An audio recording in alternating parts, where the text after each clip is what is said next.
nights away in the heartland where the Eagles play. You can't replace a man with a worn-out hat, or the steel in his hands, or the boot on his mat. I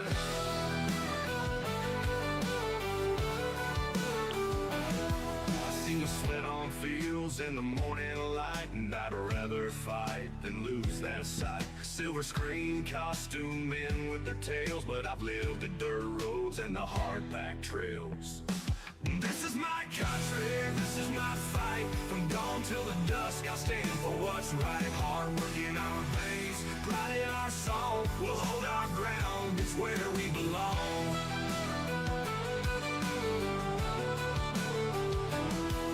They're crushing the dreams in a factory town, telling us to lay our rifles down.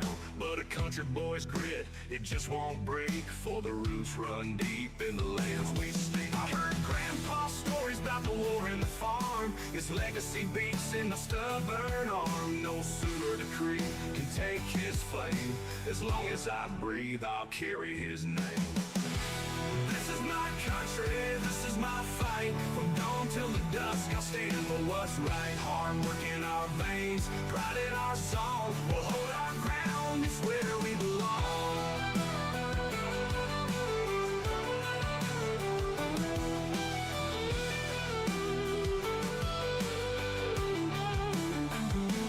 This is my country, this is my fight. From dawn till the dusk, I'll stand for what's right. Hard work in our veins, pride in our song. We'll hold our ground, it's where we belong. This is my country, this is my fight. From dawn till the dusk, I'll stand for what's right. Hard work in our veins, pride in our song. We'll hold our ground, it's where we belong.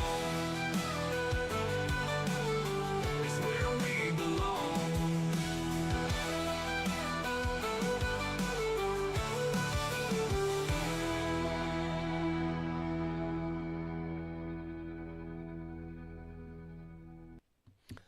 Well, this is Macil Duncan, and we're getting ready for the show, and I hope you guys are getting ready as well. It's a Monday, and as we get things cranking here, we are technically already on Facebook, and we're on the incredible Rumble, but we'll be right with you as we're just trying to get a few things still taken care of. You guys may have heard this one. I like this Kendall Tucker, God's Still Working on Me, as we get ready for the break.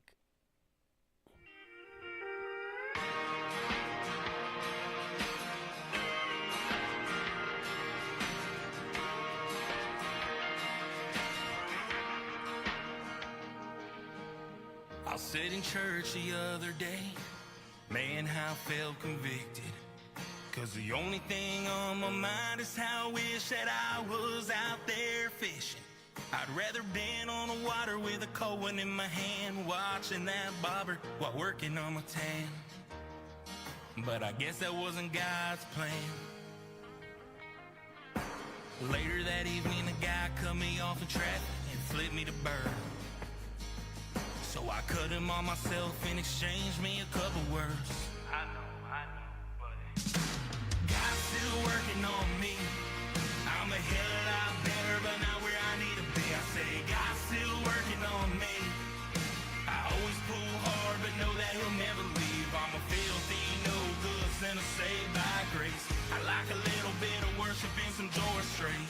I was blind, but now I see that God's still working on me.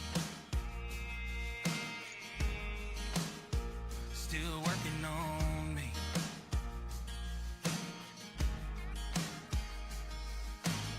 I never said I'm perfect, and I'm sorry that I'll never be. But I'm a God-fearing man, and I know who it is God wants me to be. So I try to do better each and every single day, but it seems like the devil always gets in the way. But I mean, what can I say? God willing, tomorrow is another day. God's still working on me. I'm a hell of a lot better, but not where I need to be. I say God's still working on me. I always pull hard, but know that he'll never leave. I'm a filthy, no good sinner saved by grace. I like a little bit of worship and some joy straight. I was blind, but now I see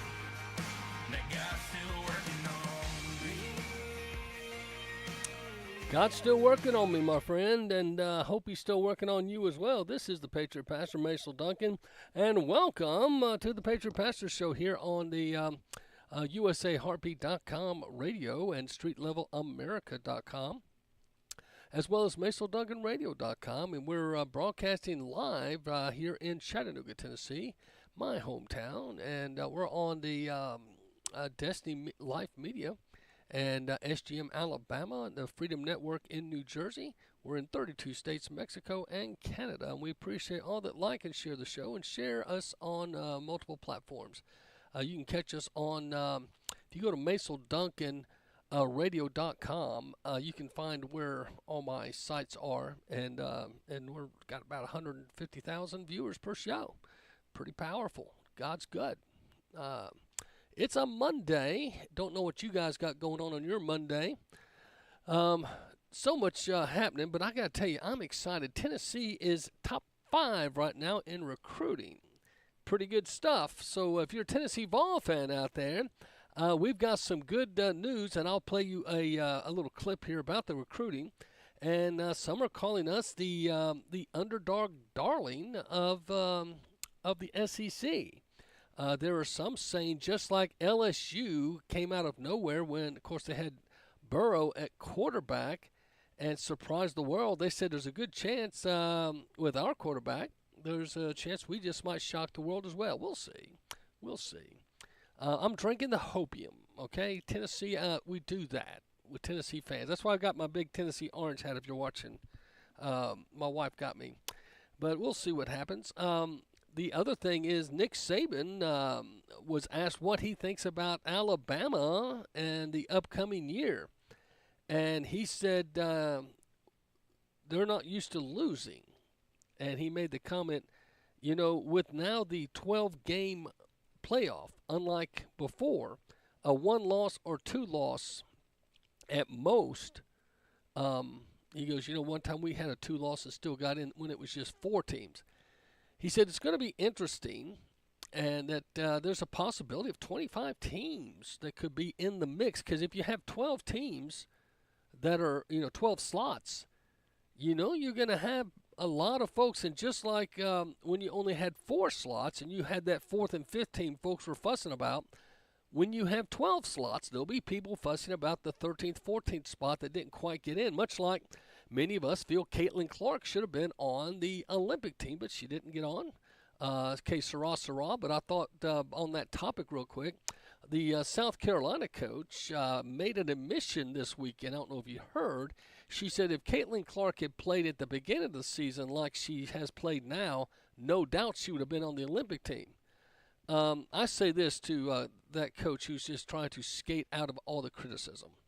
She broke the scoring freaking record for men and women in NCAA, okay? She carried a weak team back-to-back to the championship.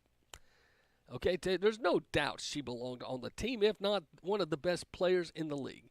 She's not only looking to be Rookie of the Year, there's a chance she could be MVP of the freaking league. Now, I think if they did honest voting, she would definitely end up at number 2. I think AJ is going to win it, but anyway. That's my sports segment for the moment, and we'll see what you guys think. Paris Olympics opening ceremony was a bit of a shockaroo for many folks. A lot of us, especially Christians, and if you caught my sermon this Sunday, I preached on, you don't mock God, okay? And mocking God doesn't work well. Well, what's interesting is Paris had blackouts shortly after that and some other unforeseen issues. Now, you can't say that was God. I know some think that could just be pure coincidence. But when you make fun of the Lord's Supper, the time when Christ met with his disciples right before the last night before his crucifixion and the big thing we celebrate, Easter, his death, burial, and resurrection. The way they went about it, and then tried to pretend like, oh, this was another Greek gathering we tried to portray. Just be honest. Just be honest. Now, there's several American sponsors that are pulling out their sponsorship. I've asked folks, said, hey, Macil, are you boycotting the Olympics? What I'm boycotting are the lip-lock liberal commentators. My wife and I have decided we're using YouTube Live, and we're finding the events that we like to watch, like Simone Biles. Now that was phenomenal performance she did, and then limped afterwards.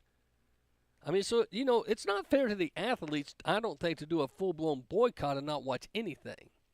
Now, when the WNBA play, I have found I've got a busy schedule. When the WNBA play, I've got a paint drying contest I've got to judge, a molasses dripping from a spoon contest I've got to judge, and a snail race. I'm sorry, WNBA, I won't be able to watch yours. I'm booked. But other than that, I plan on watching the events that I care about. And it was phenomenal watching some of the swimmers. I don't know if you guys saw the dude from the other country, and his name escapes me. His first name's Leon. He left everybody. I mean, they were like in the kiddie pool, and he was the big man on campus. And it was his first gold. I thought that was just shockaroo. And then the two girls from America that won gold and silver. And it was her first gold, and she just wept in the pool. She was crying. I mean, you can't take that away from the kids. So don't boycott the kids. That's what I'm saying.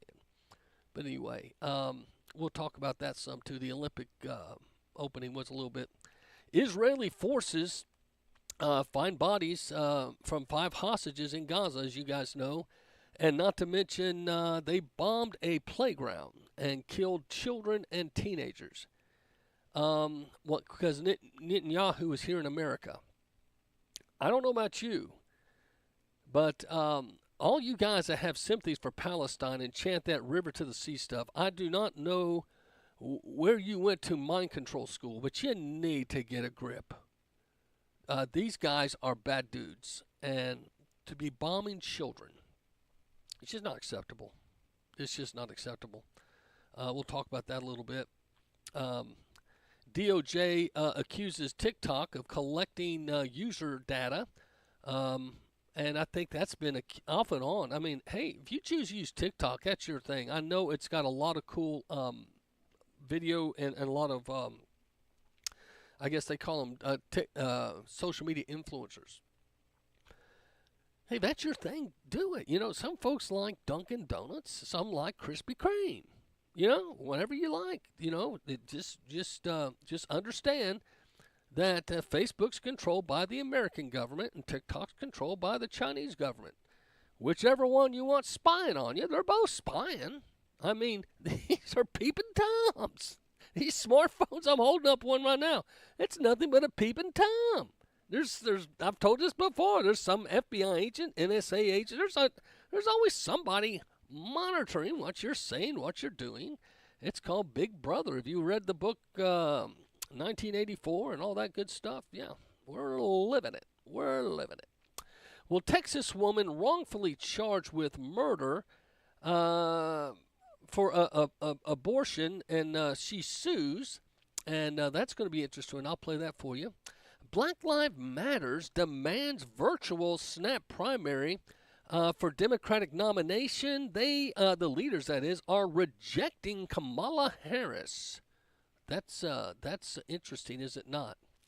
And Black America is not responding in supporting Kamala as the polls were supposed to be told. We'll play that clip for you too. That's interesting. This is a practical thing. How would you like to be a part of this study? Here's what happened when Americans received $1,000 a month in a 3-year study. Can you imagine? Where do I sign up to get $1,000 a month free money? But what they did was they tracked how they spent the money and how most of them did not invest and save, and most just spent it blindly. Yeah, I think that's what most folks tend to do. Do you outspend what you make? That's a temptation everyone has. If you live paycheck to paycheck, there's a good chance that you may be, paying for things. And this is where priorities, and everyone has a different view of priorities. I understand that.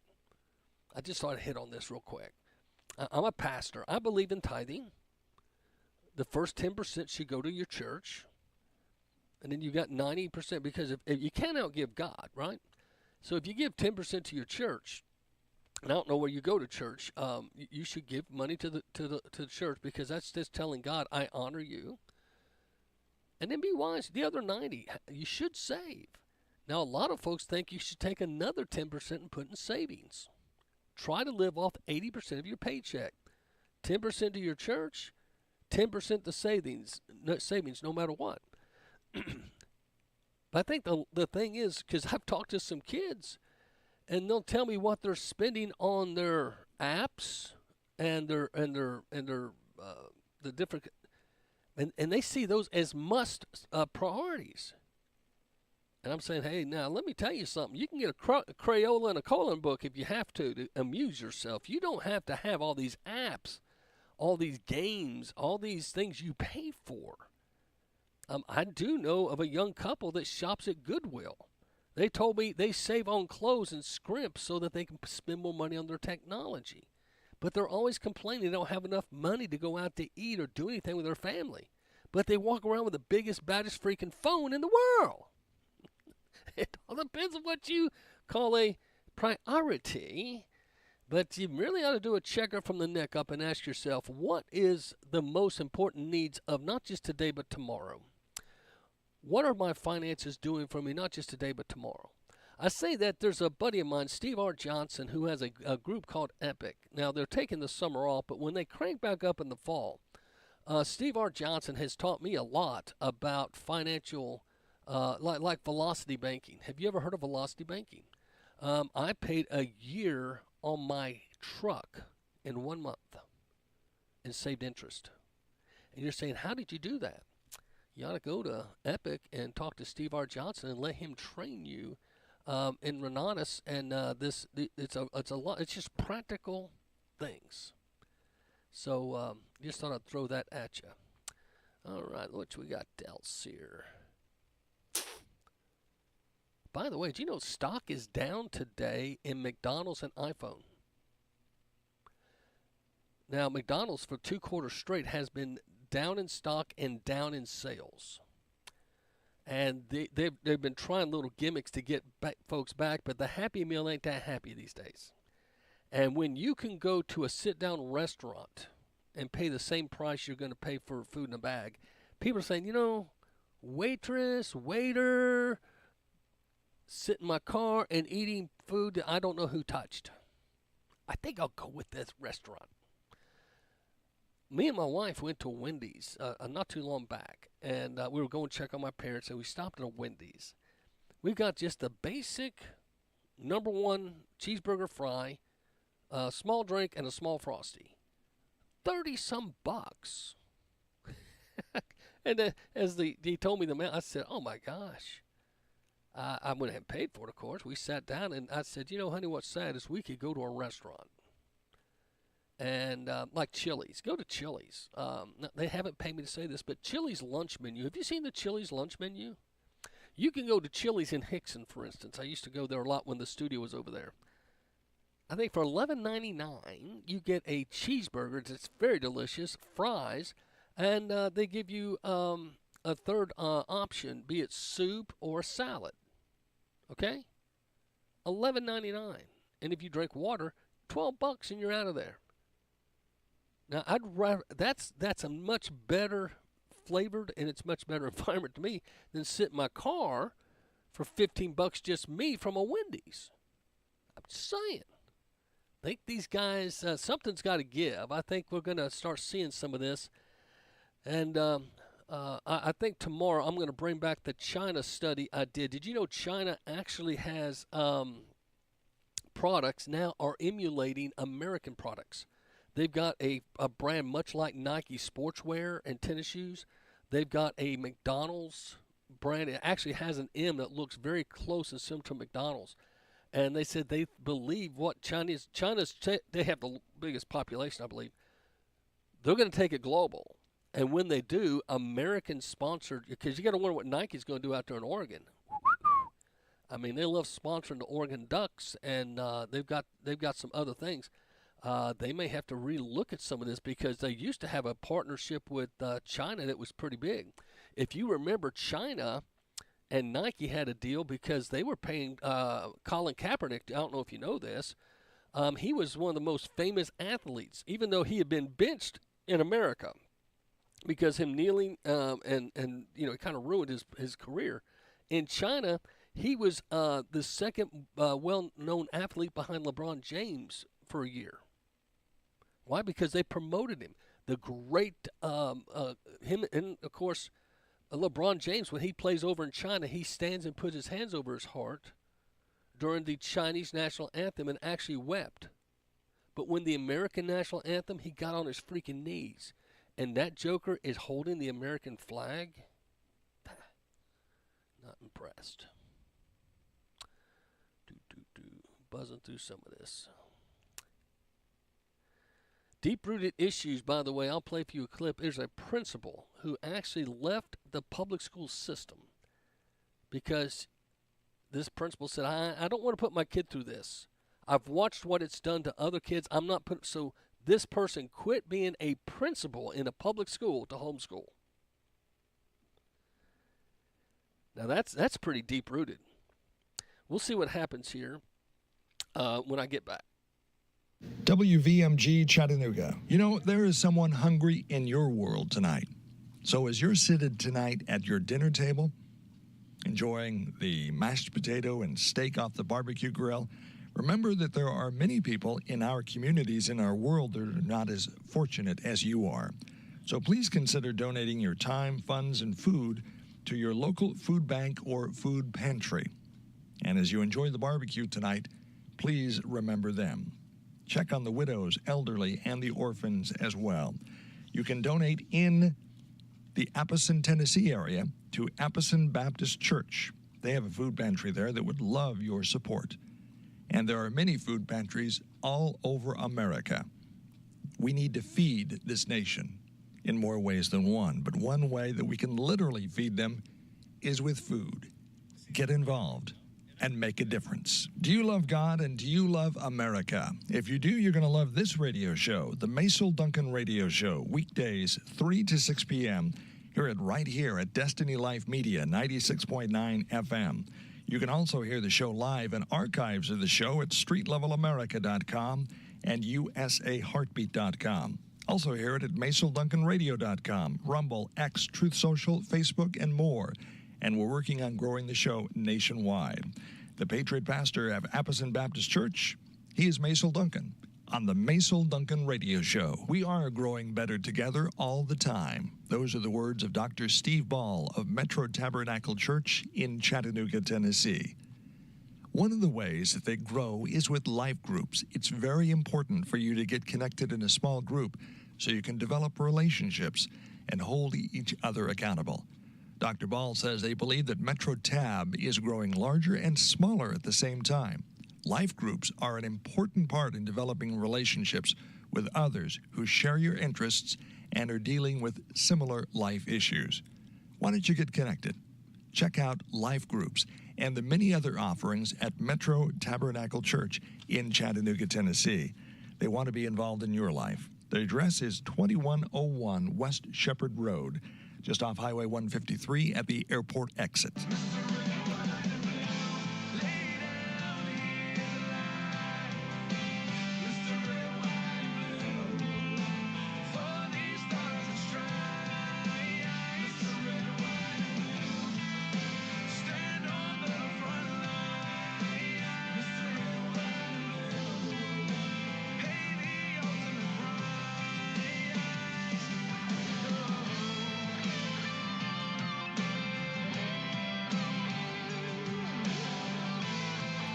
Welcome back, my friends. This is Macil Duncan, and I'm broadcasting live from Chattanooga. Mr. Red, White, and Blue, that is me.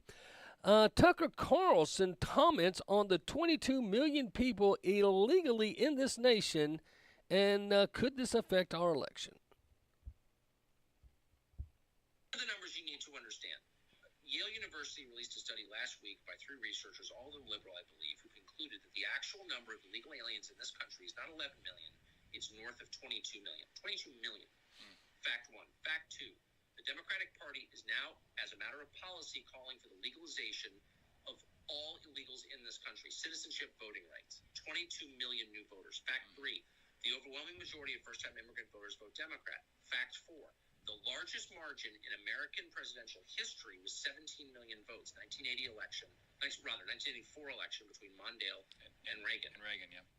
17 million. You would add to our voter rolls 22 million, at least, permanent electoral majority in perpetuity. That's what this is about. It's not about making the country better, serving our labor needs, helping the population. It's about putting Democrats in power forever. That is the truth of our immigration debate, period. The numbers you need to understand. One more time. Yale University released a study last week by 3 researchers, all of them liberal, I believe, who concluded that the actual number of illegal aliens in this country is not 11 million. It's north of 22 million. 22 million. Fact 1. That was Tucker Carlson saying that there's a report from Yale University that there is now north of 22 million in the country. Now, my Georgia Bulldog reporter sent this to me, and I just got this as the commercial break. And you've already heard this, but Elon Musk just posted on X. As I was saying, they're importing votes. And he then shares Mike Lee's quote about from Elizabeth Warren. You remember Pocahontas? Pocahontas said this: "I believe we need to create a pathway to citizenship for the 10 million plus illegal aliens led in by Biden-Harris administration. Kamala Harris will work with Congress and get that done." Kamala was asked, would she be open to a quick citizenship pathway, and she implied yes. So here's the deal. If the Democrats, who, by the way, as you heard him say, 80% of new people that become new citizens, if you will, tend to vote Democrat. You may need to. You may ask yourself, well, why is that? Well, my good friend Ankus, who is becoming a legal citizen, he's gone through it the legal way. He's up in New Jersey. He listens to the show, and great patriot, loves his country. But he does. He affirmed that weeks ago. He comes on my show monthly. And he said 80% do vote Democrat. He goes, the main reason why, are you ready? Democrats volunteer in the citizenship process. Much like a lot of Christians volunteer to go overseas, go feed the hungry, build pumps and water for the thirsty and hungry, etc. Democrats volunteer, get their mission minded, if they will, is to create a larger Democratic Party. Much like Christians want to grow their church. Savvy?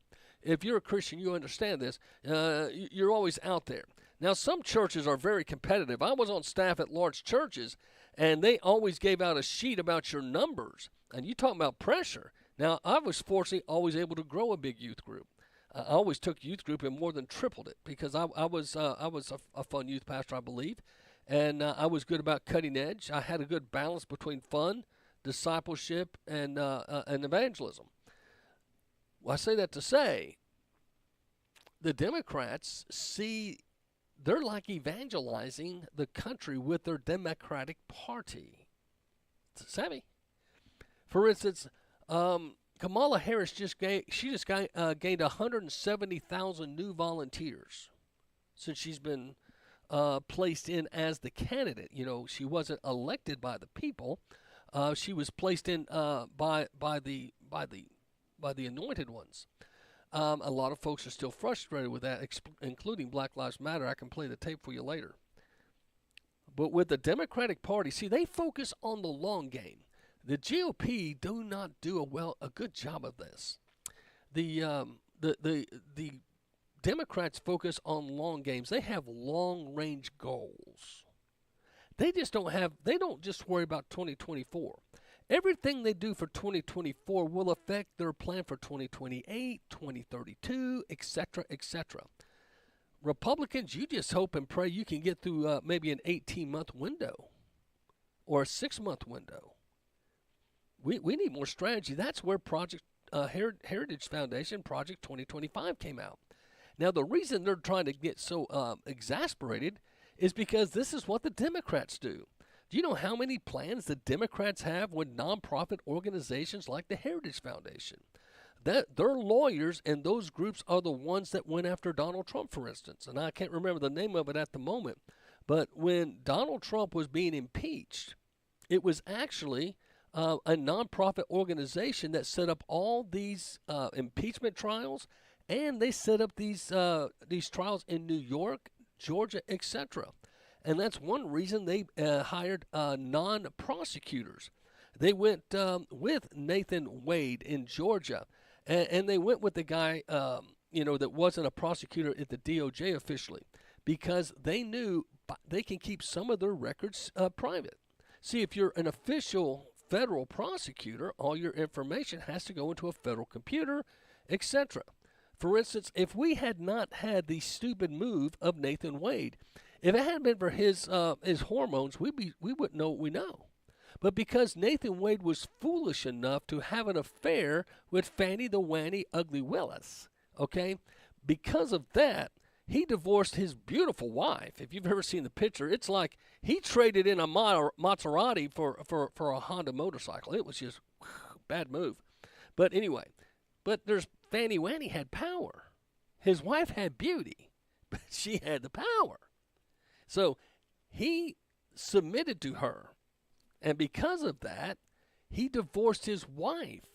And by divorcing his wife, and he left her destitute. She didn't have money. He froze all the funds because he's a lawyer, knows all the tricks. Well, someone helped her with legal options, and next thing you know, all of his stuff is on the net. And because they're in a divorce case, it became public. This never would have happened if he hadn't been, hate to use the word, over-sexualized, if he could have controlled himself, but because he didn't, his wife was able to garnish all of his information and put it out there. That's where we got his MasterCard statements where he was charging the state of Georgia these erroneous hours, sometimes 24 hours he supposedly was working for the state, and they were paying him. But he also logged in all of his trips to D.C., New York, and where he was meeting with these high-profile players to go after Donald Trump. Savvy? Have you noticed you haven't heard anything about Fannie the Wanny Willis in a while? Nathan Wade? Clean up on aisle 5. And they're done. Savvy? See, that truth came out because he was involving himself where he shouldn't involve himself. And you guys all saw his partner, the big heavy dude, sweating like a bullet. Everyone knew. I mean, their credibility's done. Now, Fannie is in Fulton County. That's where the former police chief from Chattanooga's from. And guess what? She's going to jail. Chattanooga's police chief, who was brought in by Mayor Kelly, he had plenty of people to pick from here in Chattanooga, but no, he had to go for one of the most liberal places within Georgia. Now, why do you think he brought that police chief up here? There was deals made. No freaking doubt. And don't forget Fannie Willis and Nathan Wade, a part of their escapades was Chattanooga, Tennessee. They talked about renting cabins and coming to Chattanooga, Tennessee for lunches. Is there a chance that and I'm just saying possibly, did the former police chief of Chattanooga, who is now, she was forced to resign, was arrested on 17 counts, and one being that she was a voter violation. Supposedly, she was keeping her residence in Fulton County and one here so she could vote in both states. That's the implication. The chief of police. Do you think Kelly will pick another person from Fulton County? I'm just saying. When you look at some of these politicians and the decision, you just follow the money. I'll bet you somewhere Kelly got paid off. He got something out of the deal, because for her to be such a disastrous hire, I've got friends on the force I went to high school with. They told me privately over a year ago that she is just not a good fit. She leans left. Every time there was a shooting, she would get to in front of the camera. This is not gang related.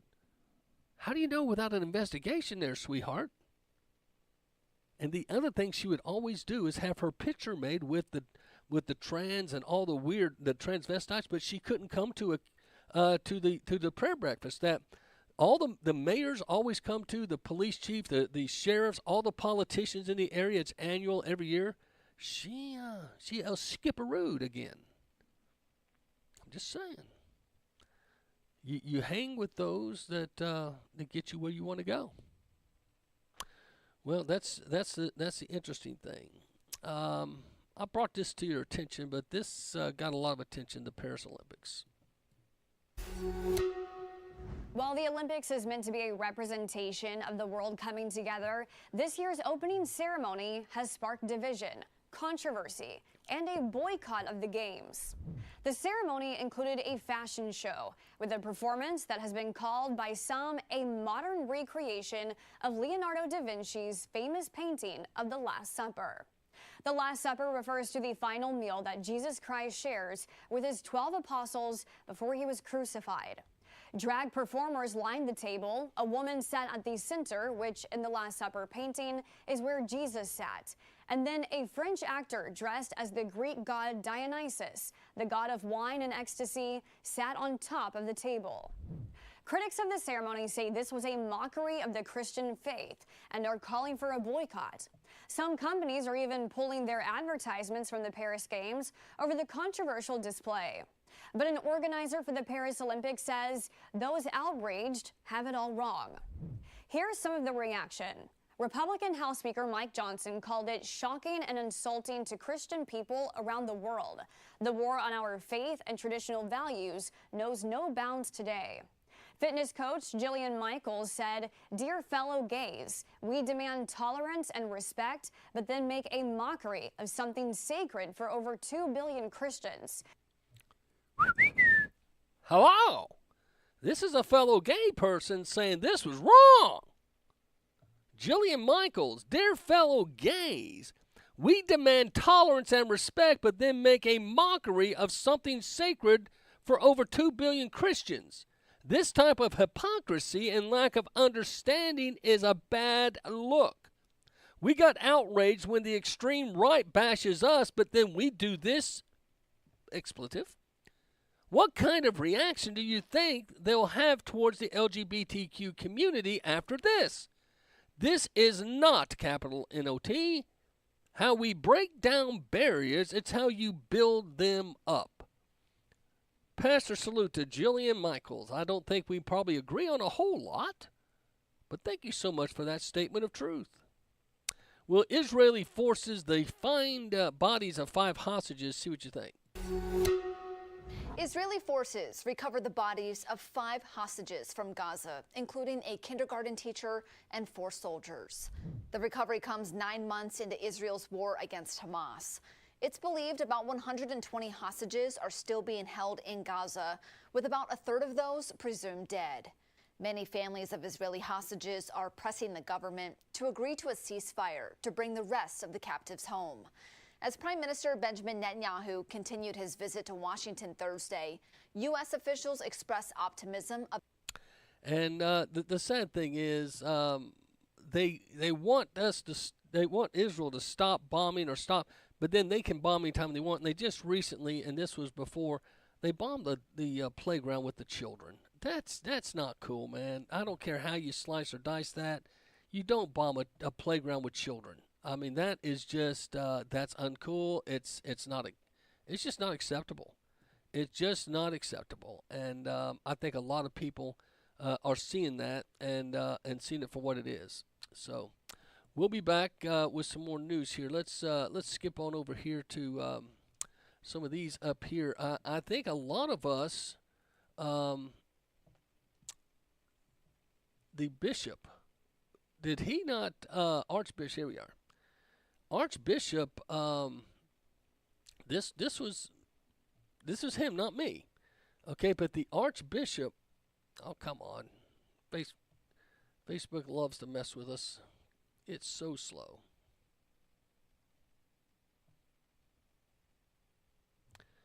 Let's go down to this computer, see if we can find it. But the Archbishop makes a very bold statement.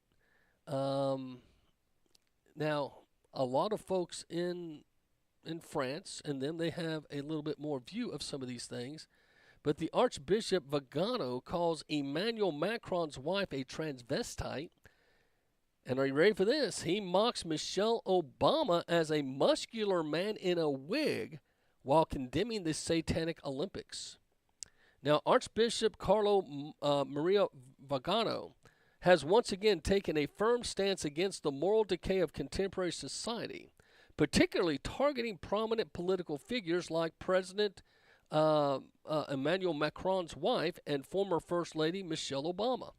Vigano's remarks come as he condemns the Satanic Olympics that he viewed was satanic for the corruption and moral ambiguity surrounding the event. So, you know, it's very obvious several things they did in the opening ceremonies.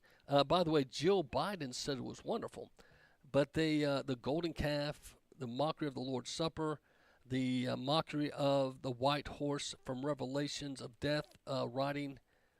It just seems a lot of other things that we just won't go into.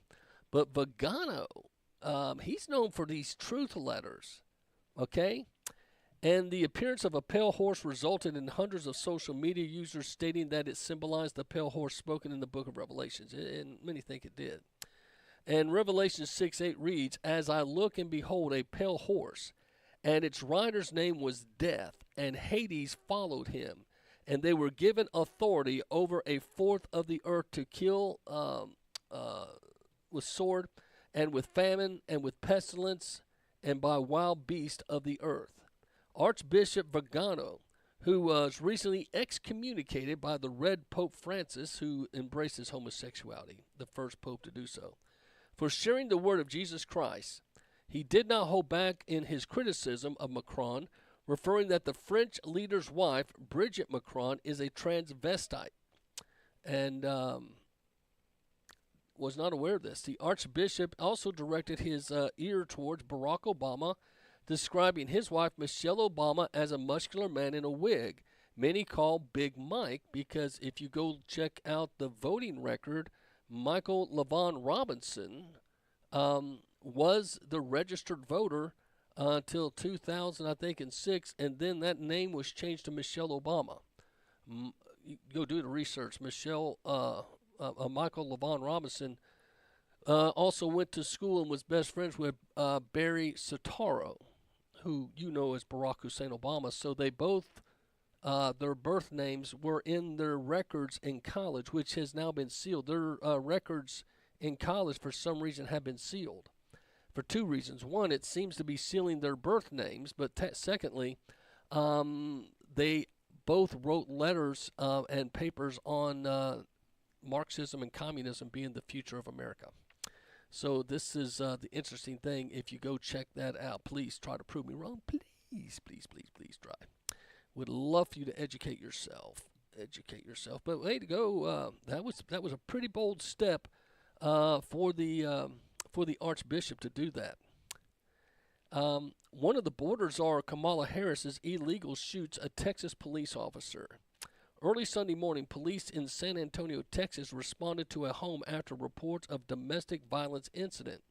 After officers entered the home, they found George Guatez, 25, a Venezuelan national in the United States illegally, lying in bed with a rifle. He opened fire on the officers who returned fire, wounding a female officer. The guy was killed during the encounter, but it has yet to be determined if it was from the return fire or if it was self-inflicted. But anyway, he was abusing a lady in the room, and that's why the 911 call was made. I think we're going to have a lot to answer, or should I say, Kamala has a lot to answer for. And there's a lot of folks, you know, I don't know, what do y'all think about that? Is Kamala Harris, I mean, they're really trying to make her a superstar.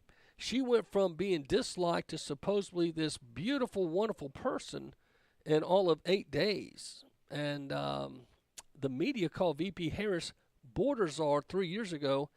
Now that's changing. With Vice President Kamala Harris now the likely Democratic nominee for the presidential race, several traditional news outlets are backtracking previous reports and scrubbing information they once reported about VP Harris.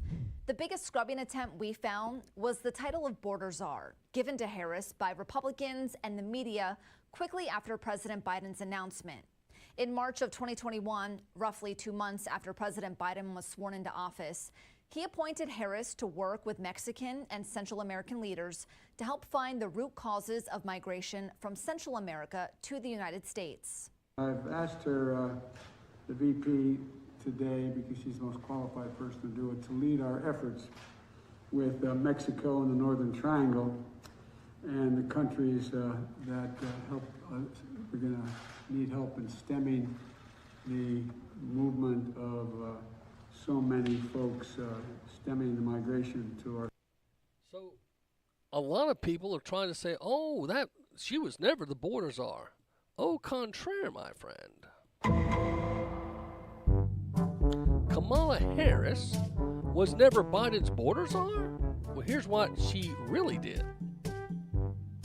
The Trump campaign and Republicans have tagged Harris repeatedly with border czar title, which never really happened. This is the kind of thing that is playing out all over conservative media. I just want to do a little bit of record correcting. Harris was put in charge, as you said earlier, of combating the roots of immigration. She was not and is not the border czar. And the Biden administration did task Vice President Kamala Harris with the issue of migrant crossings, naming her the so-called border czar. I've asked her, the VP today, because she's the most qualified person to do it, to lead our efforts with Mexico and the Northern Triangle. POTUS asked me to lead our diplomatic work in Mexico to address the southern border. It's her post, March 2021. Do not come. Do not come. Well, we're seeing it to be a record, their open border. Hello, darkness, my old friend. So we'll see. But don't know what you think, but it seems like Kamala is having a tough time convincing people that she is a worthy candidate. Now, this is interesting. This is MSNBC. You can't get much more liberal than MSNBC unless you go to some European country. But here's MSNBC trying their best to beg women to like Kamala, and they're like going, no. See Vice President Harris compared to President Biden in terms of competency and experience?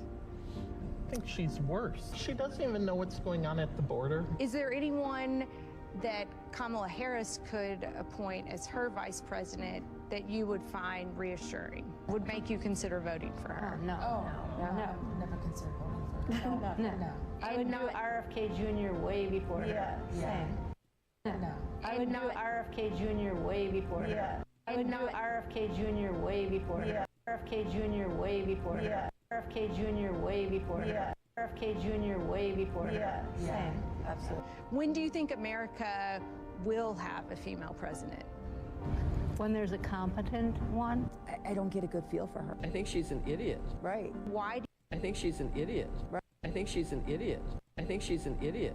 I think she's an idiot. Right. Why do you think that she's not that bright? Because she hasn't done anything in the time that she's had. We don't know anything about her as far as her 3 years so far in the White House. She's not real smart. Oh my God. So that was a panel of women on MSNBC.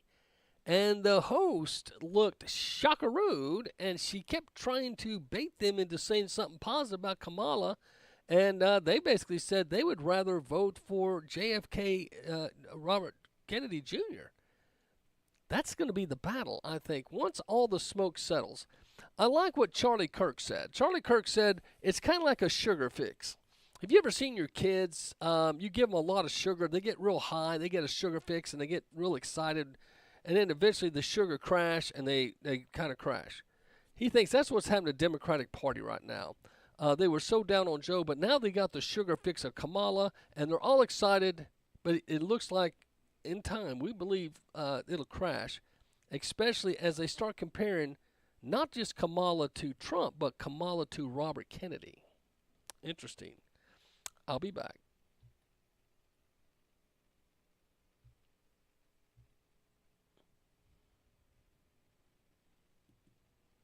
Passage of time, right? The significance of the passage of time.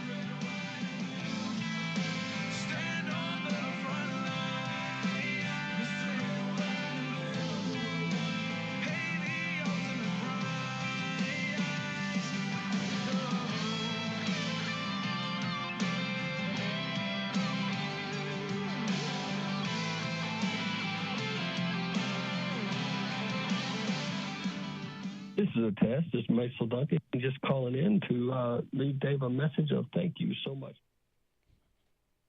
There we go. It is time for the Church of Jesus Christ to roar. That is one of the core principles of Metro Tabernacle Church in Chattanooga, Tennessee.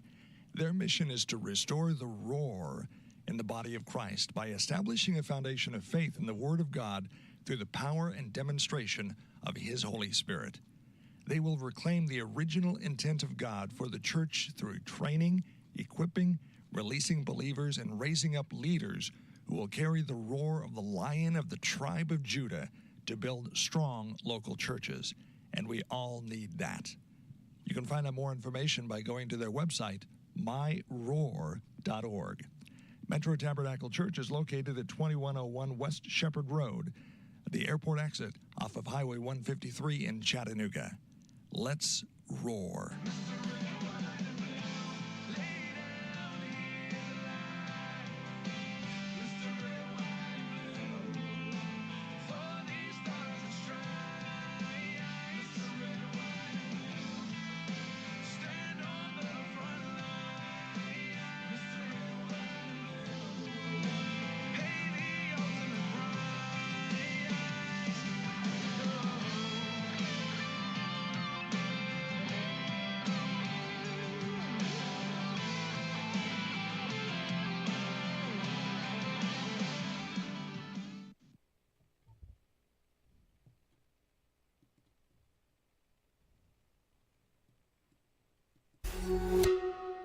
In a highly watched and highly scrutinized electoral process, Venezuela's authoritarian president, Nicolas Maduro, claimed to have won the presidential election on Monday, but so have his political opponents.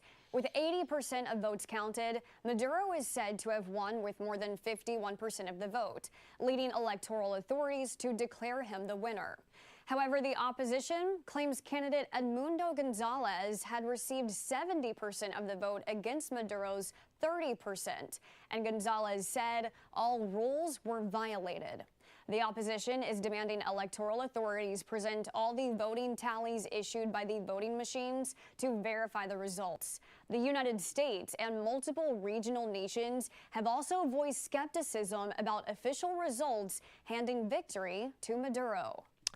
Now, you got to ask yourself, we've got a whole lot of brass asking anyone else to be held accountable when it comes to voting integrity, because I think we all would understand that America seems to have a huge problem.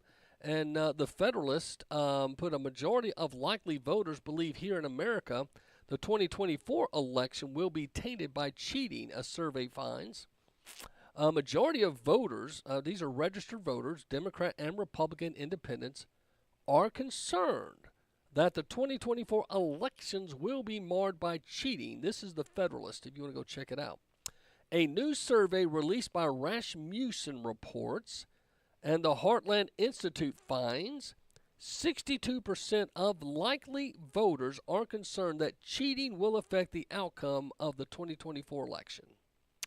62% of registered voters. That's a high percentage, my friends. 62% believe there'll be cheating in the upcoming election. Now, there's a lot of folks very concerned, and you know, here you got this this guy that supposedly rigged the election for himself, but are we getting real close to being a Venezuela? I don't know. Bill Maher, real time, goes quiet as Bill Maher explains why Kamala can't win. You can count the number of delegates she won in the 2020 primaries on one hand, as long as that hand has no fingers. We still, as always, we've got to get the liberals who are waking up. And I know it's a Monday show. We haven't shown you a clip of Bill Maher yet. We got one for you. I know Bill will never vote for Donald Trump. I fully accept it. We got stoned a couple weeks ago, and I had to grant him that, okay? He's not voting for Trump. But what I will give him credit for, because he's an actual liberal as opposed to a brainwashed progressive, is he's still calling out the Kamala BS. Kamala Harris, vice president, will get all of Biden's campaign money, and on the Democrats' best issue, abortion, she's a walking reminder to women that Republicans are coming for the abortion pill. She won't just protect Plan B, she is Plan B.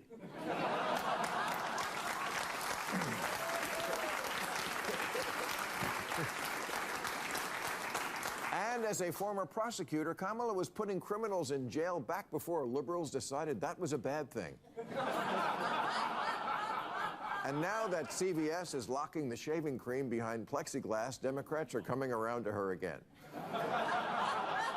Harris would be the first woman president, first black woman president, and first Asian president.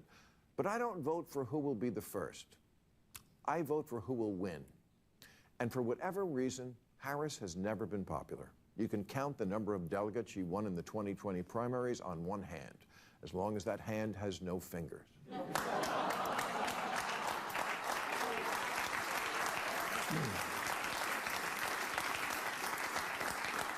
In 3 years as vice president, she's been quieter than an electric car. And like an electric car, your MAGA uncle can't explain why she fills him with homicidal rage. She just does. Sometimes life isn't fair. It's not fair that she's not popular. She's intelligent and accomplished, and in fact was put in charge of the border. And look at how... Okay, bad example. Okay, you get it. He's doing a little bit of everything always, and he has to throw in the MAGA stuff and all that, but he's acknowledging she's not popular. The border joke at the end, like, if you are liberal, flashback again to the lesbian video from last week. I can't remember her name. Does anyone remember her name? It doesn't matter at the moment, but I will contact you. Like, if you care about anything that is liberal, if you care about women or minorities or anything else, then the border is the #1 issue. Everything is downstream from immigration, period. That's how it works.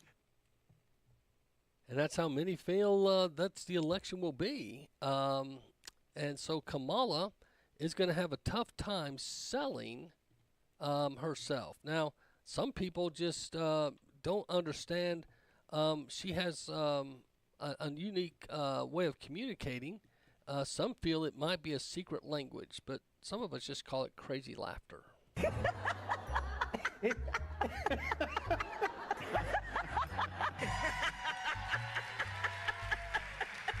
Why are you laughing? I said, why are you laughing? Holy cow. Because there was smoke everywhere. You need to get to go and need to be able to get where you need to go to do the work and get home. More parents are seeing the value of educators when they had to bring their kids and said, we're not paying them nearly enough. I'm sorry, what are you laughing at? I just spoke yesterday with astronaut Glover. Do you guys know who he is? I wanted to know if you think, and if you asked the United States to specifically accept more refugees. Okay. A friend in need is a friend indeed. Okay, I can first. Okay, so. Madam, the situation is very complex. This is what I was saying.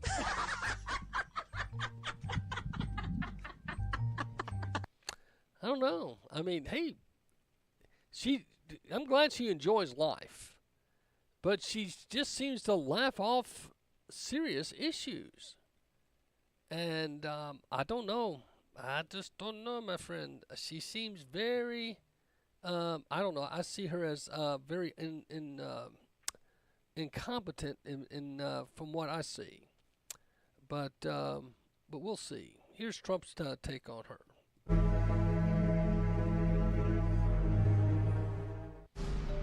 Kamala's name isn't difficult to pronounce. There's no excuse for not pronouncing her name right. But if radical, liberal Kamala Harris gets in, and by the way, there are numerous ways of saying her name. They were explaining to me, you can say Kamala, you can say Kamala. I said, don't worry about it. It doesn't matter what I say. I couldn't care less if I mispronounce it or not. I couldn't care less. Some people think I mispronounce it on purpose, but actually I've heard it said about 7 different ways. There are a lot of ways. I'm going to help a brother out here. This is Don Lemon on CNN. Okay, what is this now next to the question mark and the exclamation mark? That is a comma. Kamala, add a la, comma plus la is Kamala. So think about a simple punctuation mark, a comma and then a la.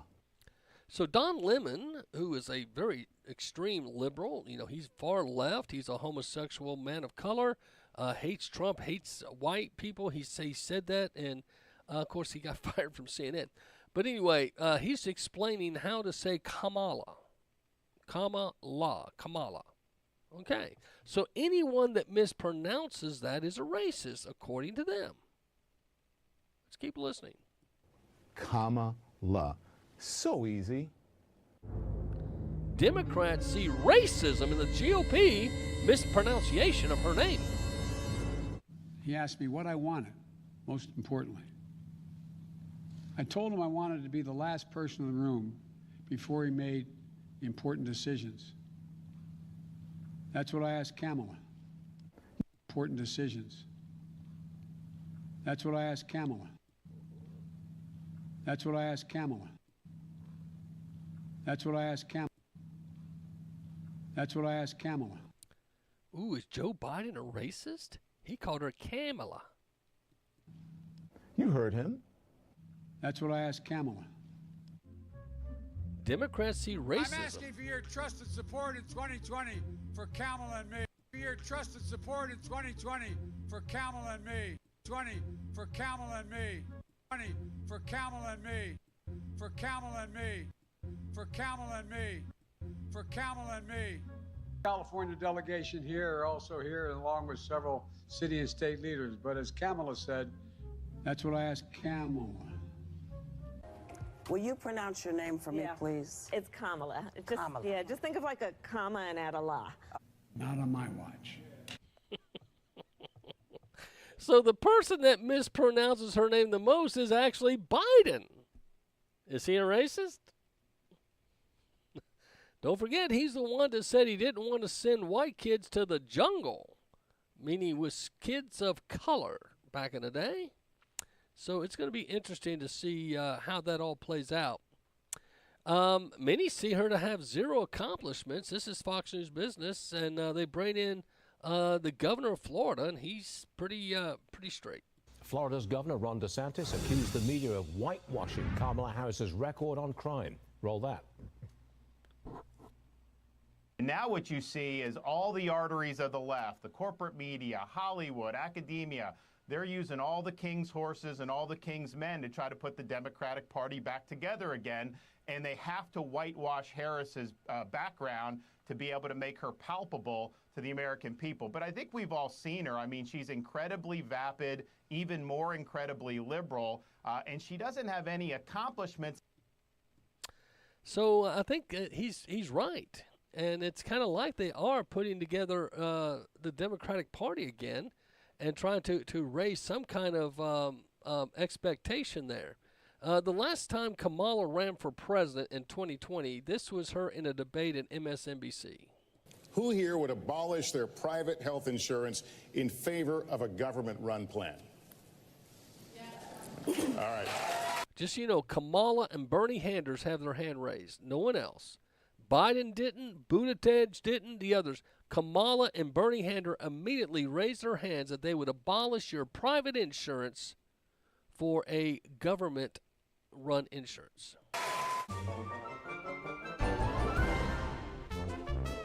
Kamala, first presidential race, these are her views. I don't even call it climate change. It's a climate crisis. It represents an existential threat to us as a species. Existential threat. There's no question I'm in favor of banning fracking. People who are convicted in prison, like the Boston Marathon bomber, on death row, people who are convicted of sexual assault, they should be able to vote? I think we should have that conversation. Okay. I am proposing that we change the tax code so for every family that is making less than $100,000 a year, they will receive a tax credit that they can collect up to $500 a month.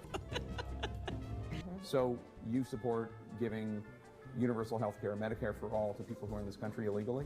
I am opposed to any policy that would deny in our country any human being from access to public safety, public education, or public health, period. I do support debt-free college. Joining us. Elizabeth Warren is here, as you know. She said that she supports student loan forgiveness for 42 million Americans. Yeah. Would you go that far? Do you support that?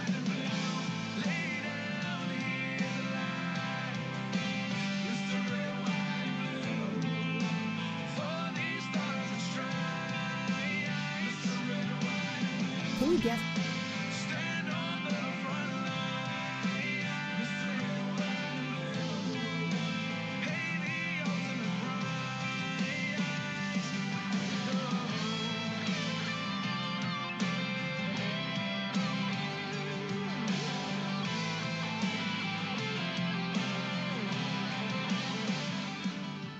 Hi, this is Rob Mitchell, Rutherford County Assessor of Property, and I love to listen to the Macil Duncan Show because it's one of the few places that actually tells the citizens the truth about what's happening in their community and in America.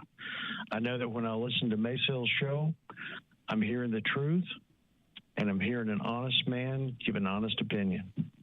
Thank you, and God bless you. WVMG Chattanooga. It is time for Christians to roar, to make a difference in the community. That is the belief of Metro Tabernacle Church and Dr. Steve Ball. They have the School of Roar. The School of Roar is hosting a summer 2024 The Prophetic. Classes open to everyone, and registration is free. Do you want to learn how to work more in the prophetic? Attend one of the class schedules. Registration deadline June 2nd. There will be a class Tuesday, June 18th at 6:30 p.m. and one again July 16th at 6:30 p.m. You can register at the website metrotab.net or myroar.org. That is myroar.org.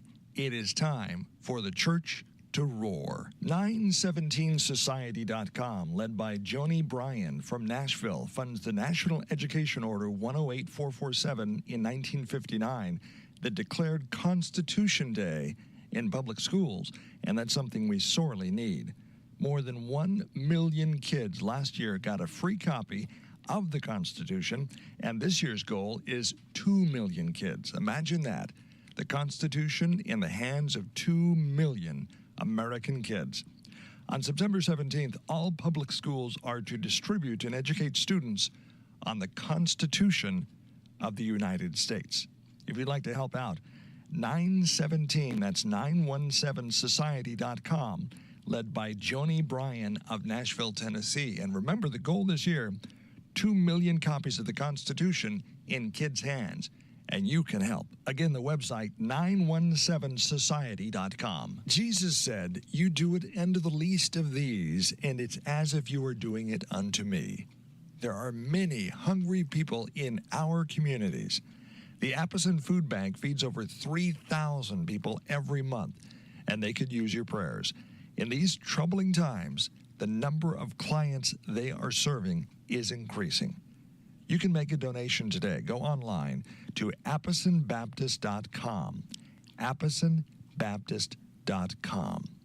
Food drives, prayers, financial donations all help They have rented 2 old grocery stores. They're open 7 days a week for donations, and they distribute every Monday and Friday. The motto at Appleton Baptist Church is taking Jesus as he is to people as they are. And you can get involved and help feed the hungry. Go to the website, appisonbaptist.com.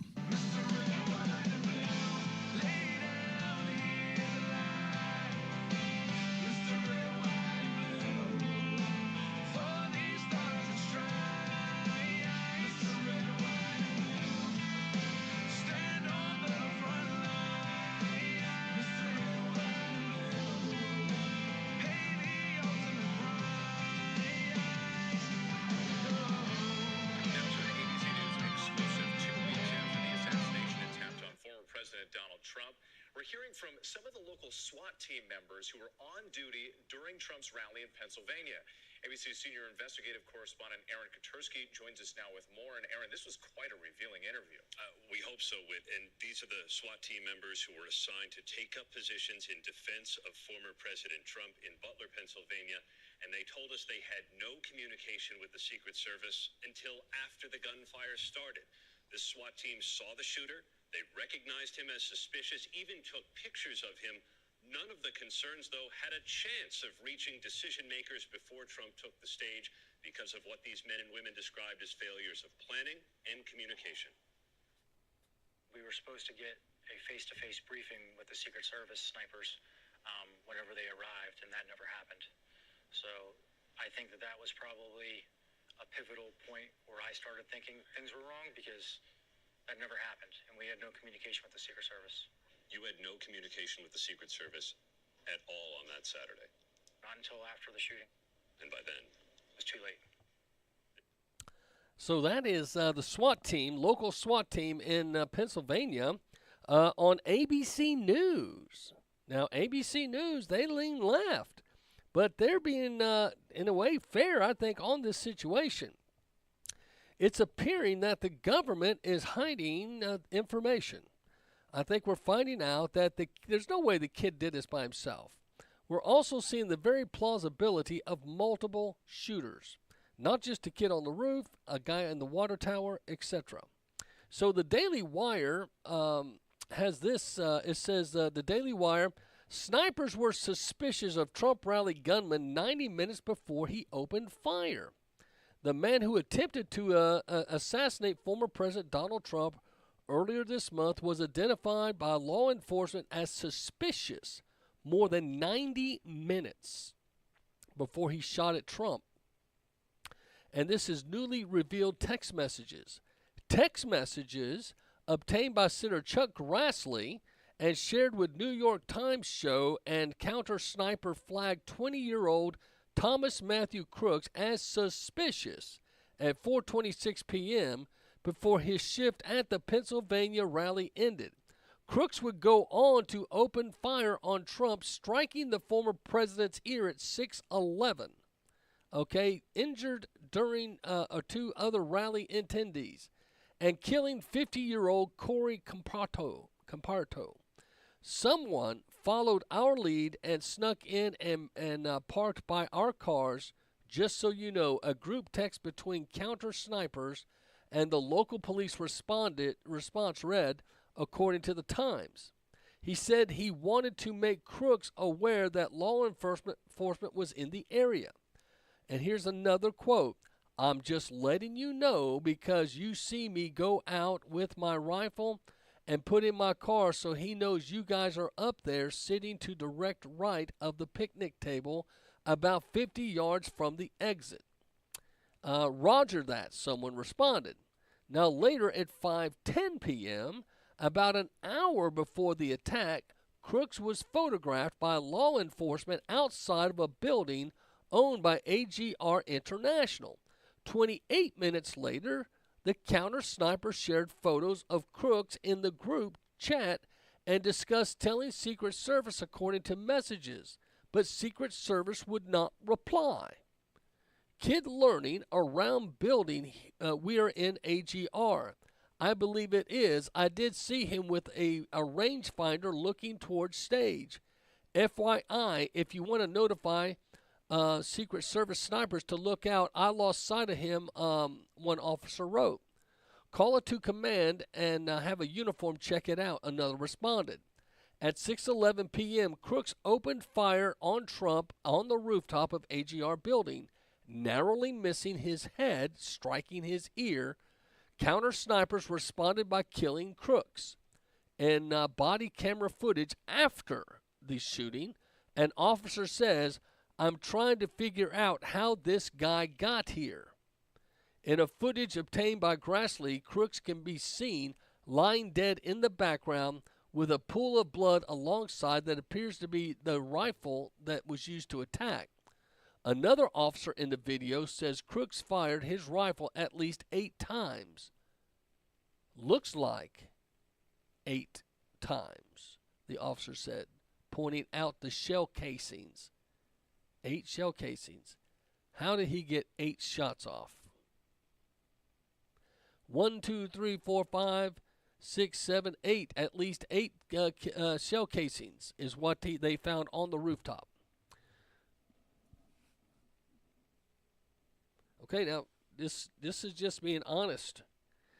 You've got Director Wray, who is known for lying, just like Comey and other upper echelon FBI. They probably, in a weird warped sense, think somehow they're protecting the country. And we all know that's BS.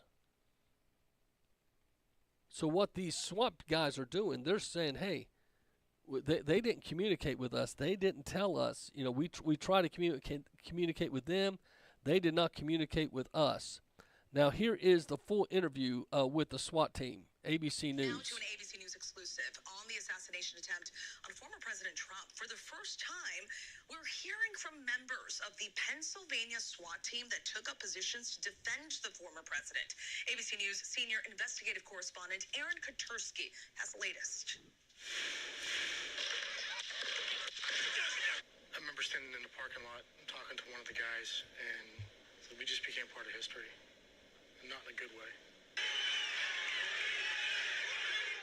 The SWAT team from Beaver County, Pennsylvania knew something about the scrawny young man seemed off. He can be seen in this video obtained by ABC affiliate WTAE skulking around former President Trump's rally. Text messages between local snipers show they noticed Thomas Matthew Crooks at 4:26 p.m., nearly 2 hours before the attempted assassination that would injure Trump, kill a man, and severely hurt 2 others. "You see me go out with my rifle," one of the snipers texted, "so he knows you guys are up there." By 5:14 p.m., they grew suspicious. He was looking up and down the building and just wandering around, and it just seemed out of place. Greg Nichols snapped these photos of the shooter. We had a text group between the local snipers that were on scene. I had sent those pictures out to that group and advised them of what I noticed and what I'd seen. What do you think is transpiring once you send in what you've sent in? I assumed that there would be somebody coming out to, speak with this individual or, find out what's going on. So how do you know if Greg's concerns about crooks are being relayed properly? We don't. We have to assume that when he put that information out to command, that command took that information and did something with it. We don't know if they did. None of the concerns appears to have reached members of Trump's Secret Service detail. The Washington Post reports they've complained they were never made aware of the warnings. In their first public comments about the assassination attempt, members of the Beaver County SWAT team described to ABC News what they consider to be failures of planning and communication that would prove catastrophic. We were supposed to get a face-to-face briefing with the Secret Service snipers whenever they arrived, and that never happened. So I think that was probably a pivotal point where I started thinking things were wrong, because that never happened, and we had no communication with the Secret Service. You had no communication with the Secret Service at all on that Saturday? No, not until after the shooting, I believe. Yeah. And by then? It was too late.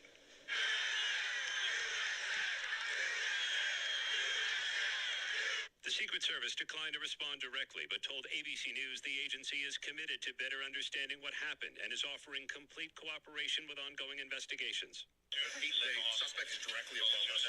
Members of the Beaver County SWAT team rushed to the shooter's rooftop. There's a ladder right here. As seen in footage from Rich Gianvito's helmet camera. Thanks, brother. Yep.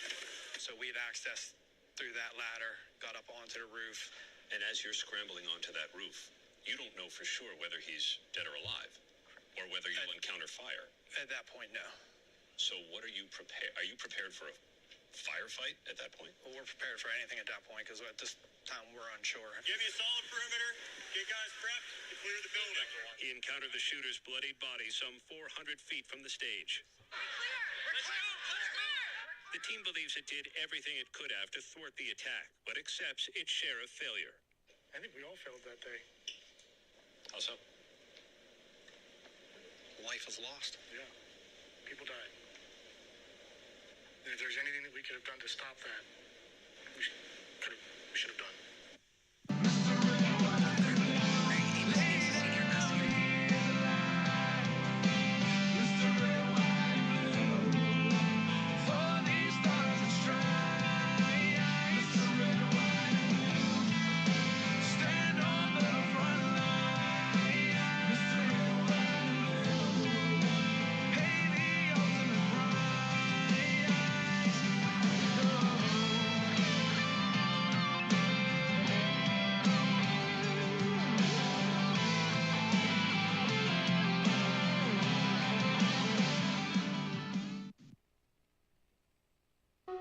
Newly released text messages reveal former President Donald Trump's would-be assassin, Thomas Crooks, was on authorities' radar nearly 100 minutes before he fired at Trump during a campaign rally in Butler, Pennsylvania, back on July 13th.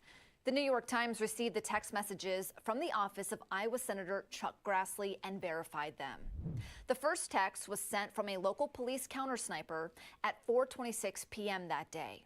That countersniper was leaving after his shift ended, and he texted other countersnipers saying he had noticed someone had snuck in and parked by law enforcement's vehicles, writing, "I'm just letting you know because you see me go out with my rifle and put it in my car, so he knows you guys are up there. He's sitting to the direct right on a picnic table about 50 yards from the exit." That countersniper confirmed that man who was spotted was later identified as Crooks. 44 minutes later, at 5:10 p.m., Crooks was no longer at the picnic table. In fact, one of the countersnipers, who was upstairs in the AGR International Warehouse, took pictures of Crooks, who was below the countersnipers outside of the building. At 5:38 p.m., those pictures were shared in a group chat among officers. The text said, "Kid learning around building we are in. AGR, I believe it is." Now, we believe that the word learning was corrected from lurking. Quote, "I did see him with a rangefinder looking towards stage. FYI, if you want to notify SS snipers to look out. I lost sight of him. Also a bike with a backpack sitting next to it in rear of building that was not seen earlier. Call it into command and have a uniform check it out." End quote. At 6:11 p.m., shots rang out from atop the AGR International Warehouse, where Crooks was able to position himself about 400 feet away from Trump and have a clear line of sight to the former president. Several bullets flew past Trump's head. One clipped him in the right ear. One rally-goer was killed and 2 others were critically wounded.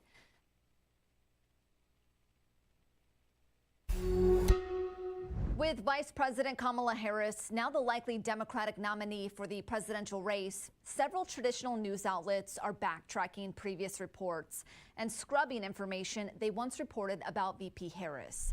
The biggest scrubbing attempt we found was the title of border czar, given to Harris by Republicans and the media quickly after President Biden's announcement.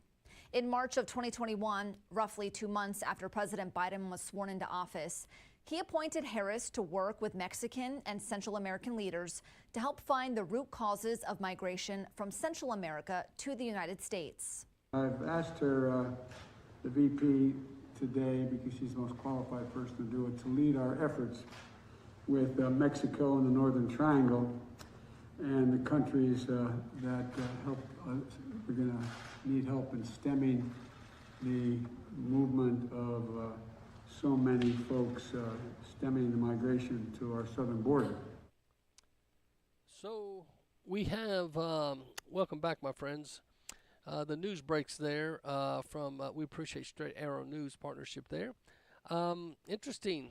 So the media called VP Harris the border czar, and they're admitting they're cleaning and scrubbing that because right now the border is probably the number one issue, no matter how you slice or dice it. Well, this was an interesting article. This was in the Daily Mail, okay, and this was, to me, I report on this just because I think you should see this. I think kids are supposed to be off bounds, but they've got a thing here about Barron Trump, and Barron Trump's friends lift the lid on his high school year, girlfriends, fake names, and the scare when Secret Service agents burst into their classroom and bundled him to safety when Trump was being shot at. Interesting.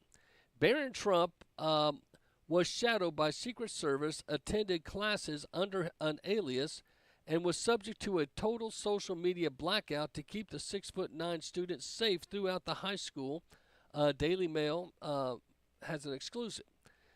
Agents tailed the youngest son for the former President Donald Trump and the First Lady Melania around campus, stood guard outside his classroom, and even escorted him to the bathroom at exclusive Oxbridge Academy. Staff and students knew that their young pal as Barron, but as he was registered under a nickname, and I won't mention it online, I don't want to add to the paranoia that's going out there. But the thing is, what they report here that I can only imagine was when the Secret Service broke into the classroom, because I guess all the family, once the shots went out, had to be spotted and made sure they were clear. Now, the reason I bring this up to you is because Amazon has decided they're selling merchandise. The only good Trump is a dead Trump. I kid you not. This is sick, and I think someone needs to challenge them. But Amazon is selling merchandise promoting President Trump's death after he was nearly assassinated. One of the nation's largest tech companies is selling items promoting the death of President Trump after he was nearly killed. As the Gateway Pundit reported, Trump was nearly assassinated almost weeks ago during a campaign rally in Butler, Pennsylvania, by a 20-year-old Democrat, a donor named Thomas Crooks. Even worse, we have since learned that they had a DEI-loving Secret Service director, Kimberly Cheadle, who afforded the if you want to call it adequate security to Trump, and replaced a lot of his normal detail with folks that had never guarded a high security profile person before, and which is obvious. I think the lady that couldn't holster her gun would have been one. So anyway, however, none of this is stopping Amazon from letting a manufacturer sell shirts and hoodies with a message, "The only good Trump is a dead Trump." The products listed are on sale for $30. So, the only good Trump is a dead Trump. This is just crazy. I would be just as outraged if it was the only good Biden is a dead Biden. That's just sick. And I want you guys to think about, these kids of the presidents, they should be off limits. You shouldn't be going after them. And they went after Biden's kids, okay? But they went after Trump's kids first. So they went after Biden's Hunter and his daughter and all the salacious issues with them. And I'm just saying this because I think it's honest. If they weren't Biden's, it would not make the news. Just saying. Yes, he has a sick laptop and he's a sick individual. But it's my point is we went, when you start going after the kids, you start making the families very vulnerable. What will be next? Supreme Court kids and families, senators, congressmen. If we're not careful, you're going to make it to where nobody wants to run for public office. Maybe that's what they're looking at. They want to scare away the good, honest, loving Americans and say, hey, is this what you want to live with? Because it's a very, very cruel world, if you want to call it that, that we do live in. And I think it's very unfortunate that Barron had to go through that. And my heart's out to you, bud. I just don't think any kids should be put under that. That's just me. He should be able to go to high school and enjoy it. And if you remember, the one judge wasn't going to let Donald Trump go to his graduation.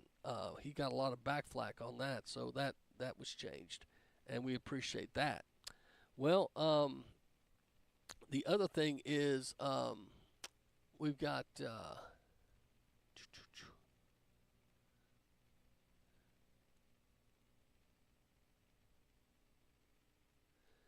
there was a couple of things at the Olympics I thought a lot of folks liked. And one was the display of their Christianity. And this was interesting. Novak Djokovic proudly displays his Christian cross at the Paris Olympics. And this was good, especially with all the kind of unkindness towards Christians. But the tennis great Novak Djokovic, I can't say his name, has never been afraid to stand up loudly, proudly, and publicly for his beliefs.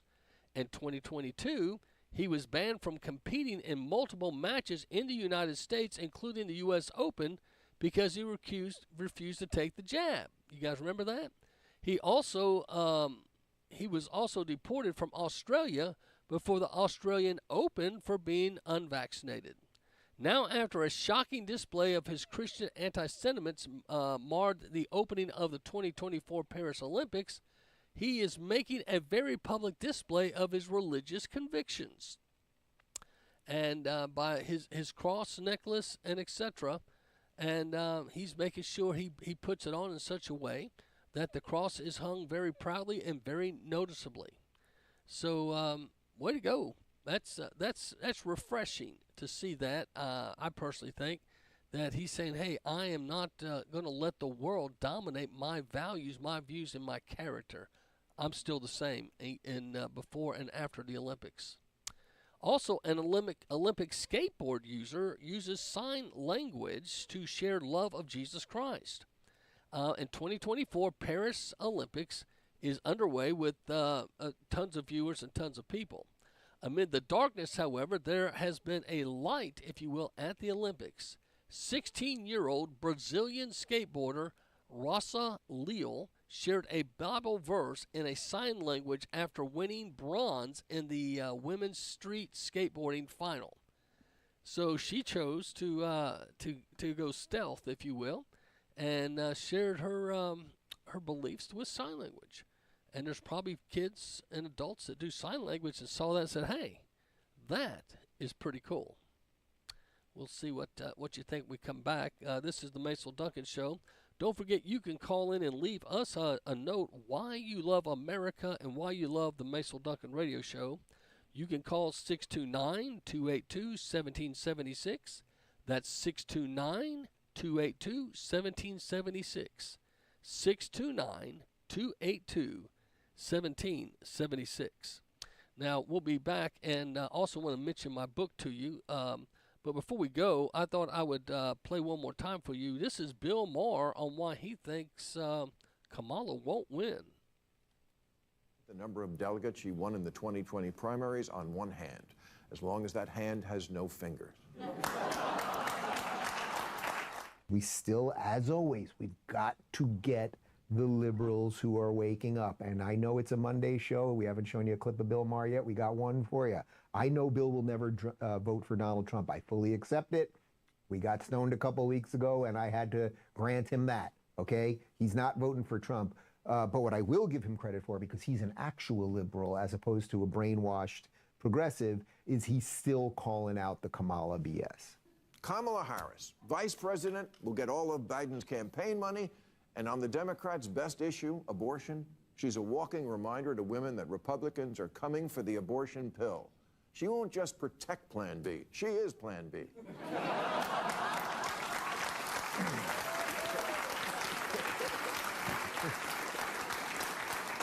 And as a former prosecutor, Kamala was putting criminals in jail back before liberals decided that was a bad thing.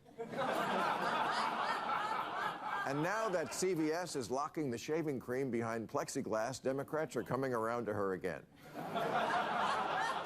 Harris would be the first woman president, first black woman president, and first Asian president.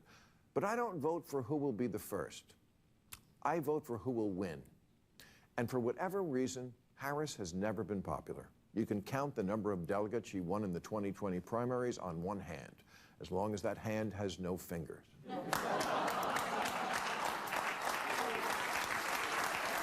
WVMG Chattanooga. My name's Doug Henshaw. I'm calling from northeast Tennessee, what they call the Tri-Cities area, Bristol, Kingsport, Johnson City. I live in a little town called Elizabethton. And I listen to the Macil Duncan show, number one, because he approaches everything with a biblical worldview in mind.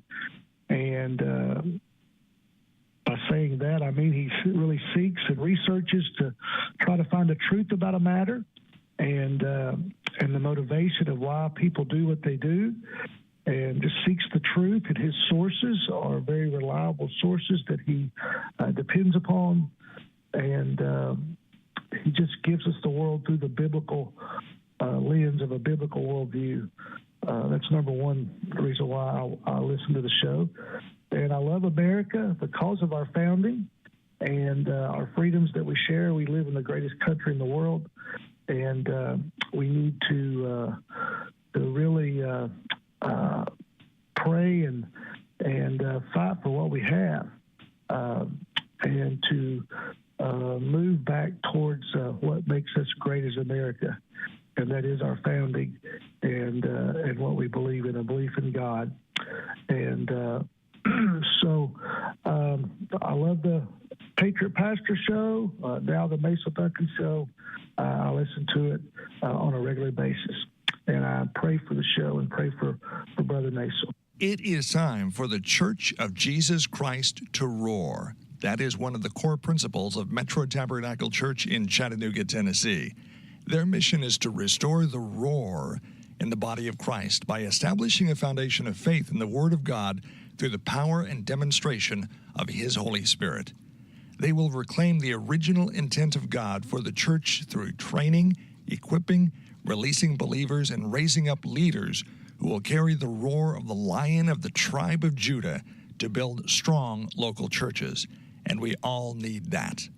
You can find out more information by going to their website, myroar.org. Metro Tabernacle Church is located at 2101 West Shepherd Road, the airport exit off of Highway 153 in Chattanooga. Let's roar. It is time for Christians to roar, to make a difference in the community. That is the belief of Metro Tabernacle Church and Dr. Steve Ball. They have the School of Roar. The School of Roar is hosting a summer 2024 The Prophetic. Classes open to everyone, and registration is free. Do you want to learn how to work more in the prophetic? Attend one of the class schedules. Registration deadline June 2nd. There will be a class Tuesday, June 18th at 6:30 p.m. and one again July 16th at 6:30 p.m. You can register at the website metrotab.net or myroar.org. That is myroar.org. It is time for the church to roar. Would you like to watch episodes 5 and 6, season 4 of The Chosen? Well, you can. Join us at Christ Fellowship Church, 1176 North 3 Notch Road in Ringgold, Georgia, as they have Christian Movie Night the last Tuesday of every month at 6:30 p.m. at the church in Ringgold, Georgia. We've been watching The Chosen, and Tuesday, July 30th, we'll be watching episodes 5 and 6 of The Chosen. No admission will be charged, but a free will offering will be taken. Join us as we enjoy together watching episodes 5 and 6, season 4 of The Chosen. Christ Fellowship Church, 1176 North 3 Notch Road, Ringgold, Georgia, Tuesday, July 30th, 6:30 p.m. at our Tuesday movie night. And you, my friend, are invited.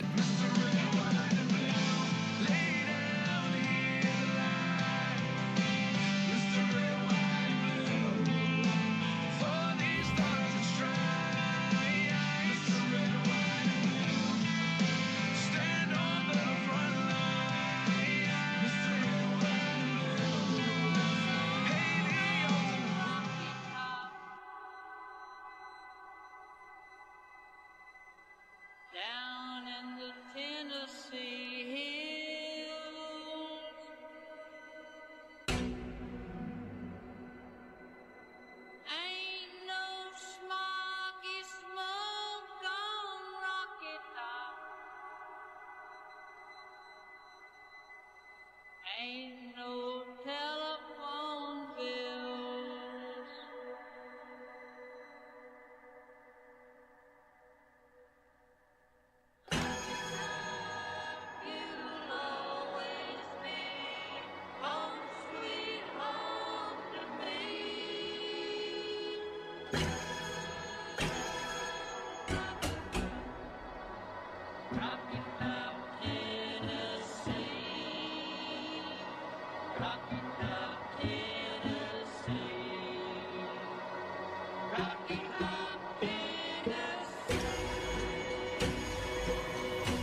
Strangers ain't come down from Rocky Top, reckon they never will.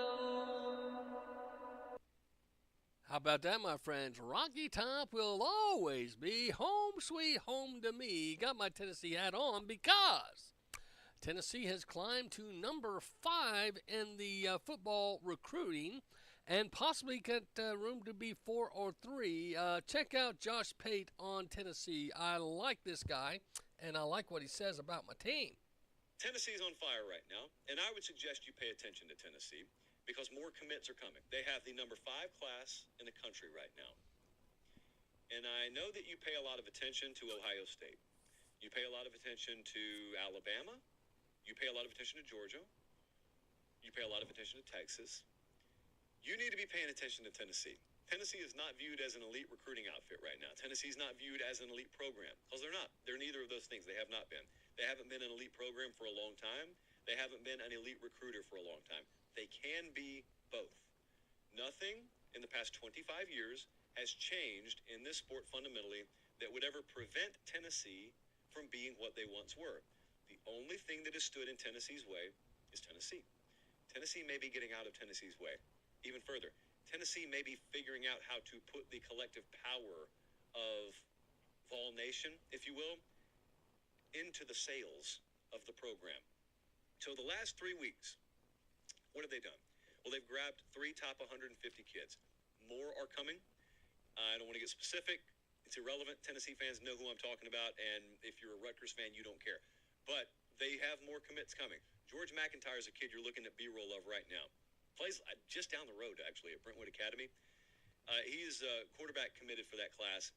6'5", 190. He's been a really good recruiter for that class. All the hallmarks of the best classes, you hear the same thing. The kids end up being the best recruiters. You got to have some alpha types to take the lead and recruit for you. All the best classes have it. Tennessee's got that here. Some things you need to know. And I've got a pretty good view of this and have talked to some folks over at Tennessee and have talked to some folks that have recruited against Tennessee. I was talking to someone the other night that's been already in a couple of heads-up battles against Tennessee. So this is feedback from inside the organization there, and this is feedback from other organizations. First thing, Josh Heupel is very cerebral about how they recruit. It's not checkers, man. It's more chess to that guy. And he's very, very intentional about what they do. They're very intentional, and they're excellent at how early they identify kids and how ahead of the curve they are in evals. They're really good at that. And that just means that they get a head start on some other programs with kids they're going to end up competing with. Number 2, the NIL structure is top-notch there. If you don't know any better, you think that just means they have a lot of money they can throw around. They do have a lot of money they can throw around. That is not NIL recruiting anymore. It was for about 5 minutes. For about 5 minutes, NIL was who can offer the most money. It was just very surface-based. Okay, real recruiting in the NIL era is several layers deep. It is not just, I can get you this much money over this many years. There is an entire plan that has to be laid out. And secondly, if you're recruiting top-end players, they're getting money from anywhere they go. So the money, ironically, is not what pushes most of these recruitments over the finish line. It's the plan. Okay, Texas is brilliant at this. Oregon's brilliant at this. There are a couple other programs that are recruiting halfway decently right now that I think have a ways to go in that. Tennessee, though, is one of the sneakiest, well-put-together NIL operations in college football right now. Not just because they've got money they can spend. It's because they understand not just the A part, but the B, C, D, E, F, G part as well. And thirdly, there is excellent synergy up there. It's always been just a firecracker waiting to be lit. It's been that way for years and years and years. You got a small taste of that in 2022. And I think it stunned a lot of the country when you watched them upset Alabama and you watched that entire grand spectacle that was the Tennessee fan base. And I was on the show the next night, I remember, because we had been at the game. We were on the field for that. And then the next night, I remember doing a show, and I remember saying, yeah, you saw that great crowd last night, and you saw that passion and that enthusiasm, but anybody can get worked up when they're beating Alabama. Those people had never left. Tennessee folks, over years and years and years, and many different coaching staffs of underachievement, they still showed up. That's why I've looked at them. I remember in 2019 when LSU made their run, and we were talking amongst ourselves in the office one day, and we were asking, who's the next LSU? What's the next fan base? It's just a sleeping giant. LSU hadn't been asleep nearly as long as Tennessee has, but it's a sleeping giant program, and they're just waiting to explode. It's Tennessee. It's always been Tennessee. It's A&M. It's Tennessee, Arizona State, kind of, but it's Tennessee. Everything's there. Everything's there, and unlike this time last year, if I'm a recruit and I go over there, there's not this lingering NCAA cloud. They got all that figured out. You got a taste of what this thing could be in 2022. There's a lot of really good in their program right now that is knocking on the door of great to elite. That's the next step. Now, that's Josh Pate. Now, since I can't celebrate with a cigar like some of my friends, I celebrate with a beef jerky. But with that said, Tennessee, you got to think about this. Now, we do pay our quarterback. I think he's between $8 and $9 million. But when you saw him in the bowl game, all of his touchdowns were running touchdowns. He's still getting his sea legs, if you will, with his passing. It's going to be interesting. But if Tennessee can continue to mature in its defense, and if he brings back that fast-paced offense that he had under Hendon Hooker, which that seems to be the goal, we will be one of the highest-scoring offenses. The problem is, we lost a lot of receivers last year, and you had Brew McCoy get hurt, and we lost 2 guys to the draft early. So we'll see what happens. But Tennessee, I'm rather excited, and I hope you guys are that love the Vols.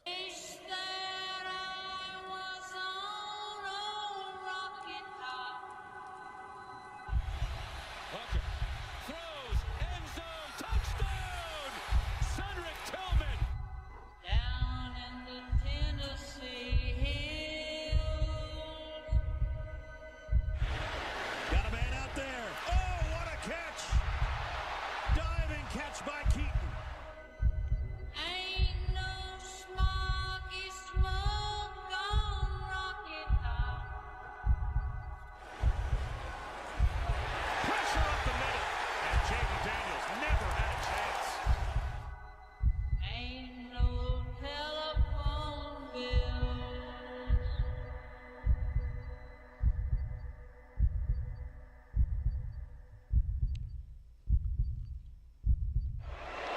Chase McGrath for the win for the Volunteers. From 40. On the way, a knuckleball. He got it!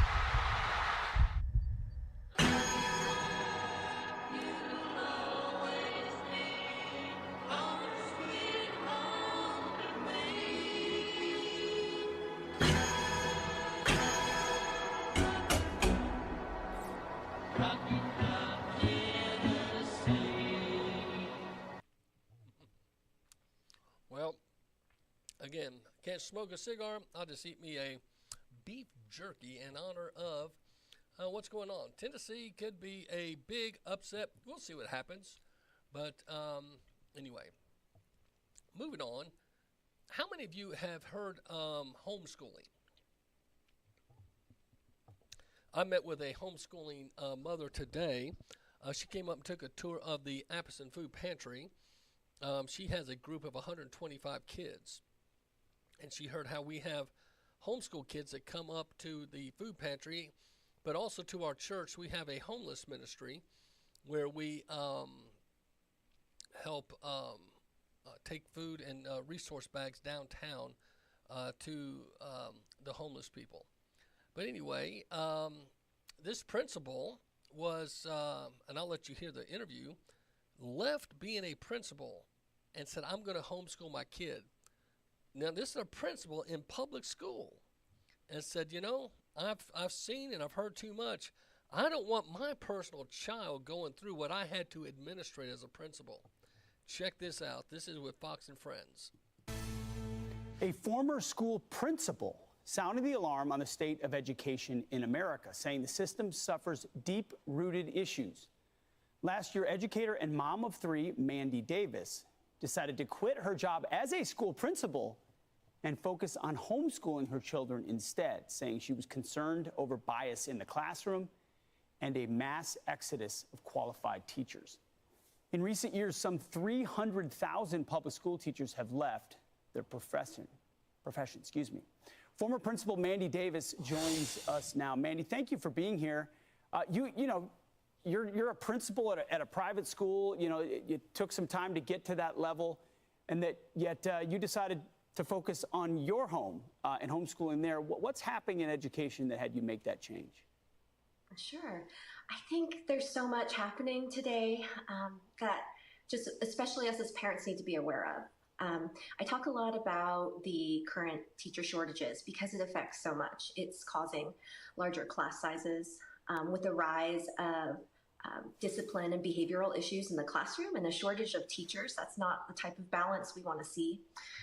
Last year, opening and in September, having somewhere around 44% of teacher vacancies in schools on staff is just unheard of numbers, and that number is only expected to go up.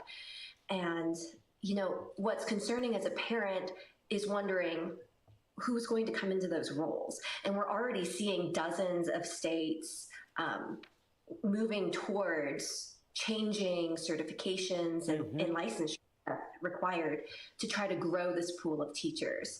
And I'm not sure that's the best environment we want our children in. Mandy, you're right about that stat. According to the National Center for Education Statistics, 45% of U.S. schools are operating without full teaching staff.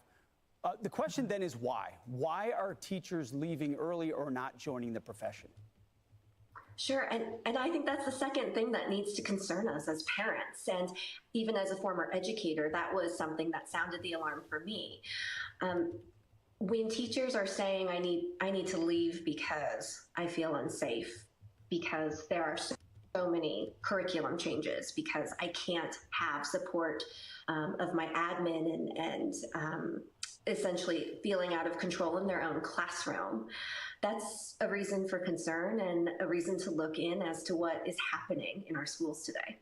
Yeah, if you can't, it's just like police officers, like if you can't feel safe or be allowed to do your job or to discipline kids and tell them to put away their phones and sit down, then we can talk about bias in the classroom all you want, and it's there, and the poisoning of a curriculum, and it's there. But again, if everything's unruly, what impact can you have?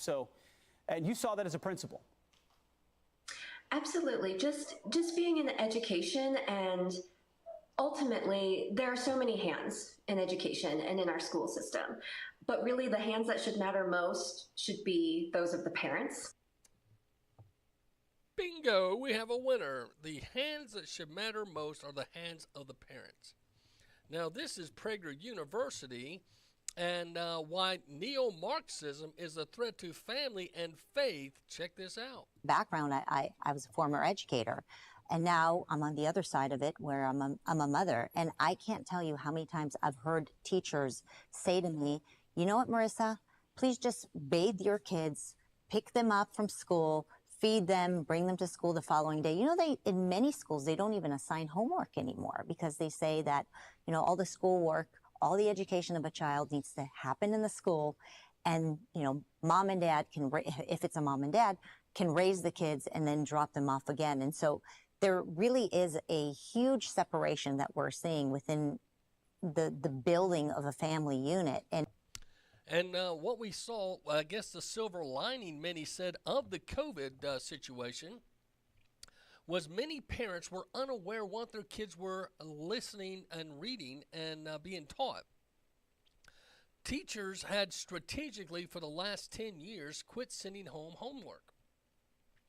A study showed that in 26 states across the country, and they had quit sending home homework completely, and in a remaining 10 states, they seldom sent home homework, and at the insisting of the teachers union, telling them this would avoid conflict with parents by keeping them in the dark on what the issues were that we seem as important.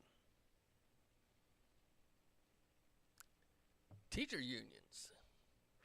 My friend, if I was president for a day, I would make an executive order. I would get rid of the teachers unions. They corrupt the system.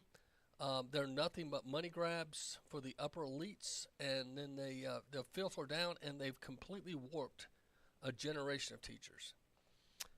As you saw in the previous report on Fox, over 300,000 teachers stepped away last year. There's a teacher shortage right now in the public school system, and rightfully so, because who wants to teach the Marxism? Now, this is PragerU. I'm going to skip ahead a little bit as she goes on to explain why this neo-Marxism is a threat to the family and faith that's in our public school system. The prayer that says Vishinantam levanecha, right? And you should teach your children, right?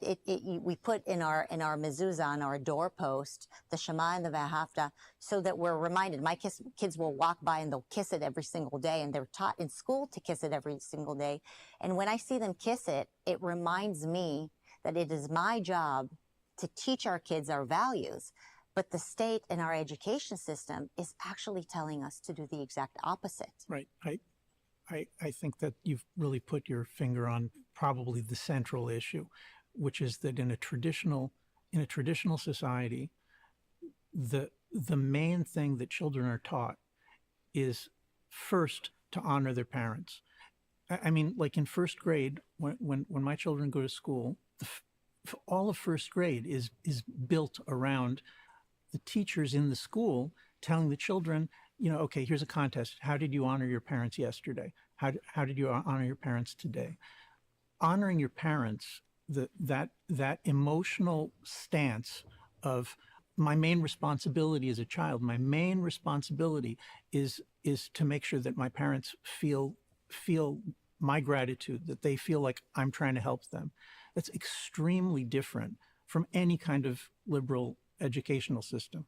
A child who begins by learning honor your parents, then when they get older, they can honor their teachers, they can honor the laws, they can honor the Torah, they can honor the rabbis, they can honor their husband or their wife. They can, right? I mean, there's a full life of participating.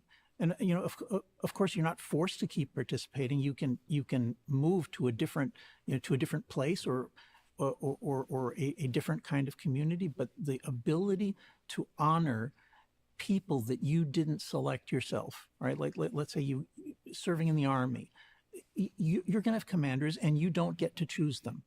And the place where you learned this was in first grade, where the teachers, all of these authority figures, the main thing they want to tell you is it's all coming from your parents. And just look, that's 180 degrees the opposite of what's happening now in schools in America and virtually everywhere. Kids are being taught now that if their parents don't affirm their wish to change their gender, then their parents are wrong. They say, don't listen to their parents. Not only don't listen to your parents, don't tell your parents if you're struggling with your gender. Right. And look, let's just make this really simple, because at a certain level, it just is simple. The difference between a Jewish or a Christian society and the revolutionary Marxist society that we're moving into now, the main difference is Judaism and Christianity say that the parents are responsible for teaching their children. Just you were quoting Moses just now from Deuteronomy, and that's just it. It's right there in the Torah. It's right there in the Bible. The parents are responsible for teaching the children. But these woke neo-Marxists who are taking over society, they don't believe this in this at all. They're saying the opposite. They're saying you don't have a right to raise your children. We know better. We have experts, people from universities, who've been trained, and they know how to teach your children. And so you don't get to teach your children. It's the experts will teach them. It's a great study if you want to go watch Why Neo-Marxism is a Threat to Family and Faith, Prager University. But like I said, over 300,000 teachers are out of work or have left the school because they don't agree with what's happening. There's a teacher shortage across the country. Homeschooling's on the rise. And I think a lot of folks are seeing it as, hey, I don't think I want to put my kid in a mind warp camp. And when, like I said, the silver lining of COVID was so many parents were realizing all the things that their kids were being taught. Some teachers were telling parents, please leave the room. This is my time with your child. And I remember watching one lady on a social media rant. She told that teacher, excuse me, this is my house. I will be listening to any and everything you say to my child, especially after you made that remark. And the teacher got all mad. And but what's she gonna do? The kids beaming in to the virtual reality classes. That was a huge backfire on the liberals. Now, I'm sure they had other agendas that they accomplished, but the education was a huge backfire. Even Fauci has gone on record saying they kept them out of school too long. So the long and short is, and I read the statistics, 26 states for the last 10 years have not been sending home homework, and there's another percent, I think it was another, because it was 37, another 11 states, or was it 12, that said they only sent partial over the last 10 years. That was on the instruction of the teachers union. The teachers union was telling them, don't send homework home. Keep parents in the dark. They don't need to know our literature, our agendas, our topics. And that's what you're seeing, because they're, especially this transgenderism, hey, it's none of your parents' business. If you want to rename yourself, reclaim yourself, they would have these pacts that kids would sign, and the parents weren't allowed to see it. Do you remember in Florida? Unless the child agreed to let the parents see it. Who puts parents and kids against one another like that except demonic? I think it's of the devil. That's just me. But I am I'm big fan of homeschooling, and it's on the rise, and it's going to continue to be on the rise, and we'll see what happens. But anyway, sabotage strikes the French telecom infrastructure during the Paris Olympics. This was interesting. As the Paris Olympics are in full swing, France is grappling with a series of sabotage incidents that are impacting vital services. The latest attacks have hit the nation's telecommunications networks, affecting more than 11,000 customers. French police revealed fiber optic cables were deliberately severed across 6 regions Sunday night, though Paris was unaffected. Marina Ferrari, French Secretary of State for Digital Affairs, condemned the attacks as cowardly and irresponsible. These incidents happened on the heels of arson attacks that disrupted high-speed train services for roughly 800,000 people. While police are investigating these attacks as coordinated assaults on national infrastructure, no direct connections between the incidents have been established. Meanwhile, authorities have tied the arson to ultra-left activists, identifying several suspects and making an arrest. The arrested individual, known for ties to ultra-left movements, was found with items implicating his possible involvement in the railway sabotage. In response, the government has intensified its intelligence operations to prevent further disruptions during the Olympics. For Straight Arrow News, I'm Lauren Taylor. For more of our unbiased straight... And that's interesting, is it not? Sabotage strikes the French telecom infrastructure. Interesting. Well, we're finishing up hour 2, about to go to hour 3. There we go. And I'll be back after the commercial breaks. For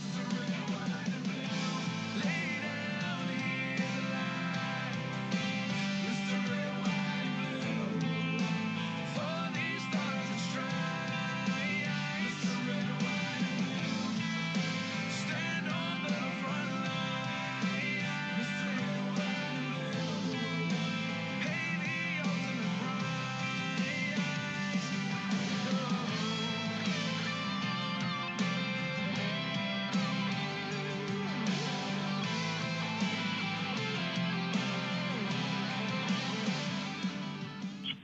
Hey, this is Greg Lane. I live in Hickson, Tennessee, and I just want to tell you how much I enjoy the Macil Duncan radio show. Man, I like to listen to it because he talks facts. I love the guy because he loves Jesus, and it's where I go to find out information what's going on in the world. But just awesome. I'm glad you guys have him on there, and just keep on keeping on.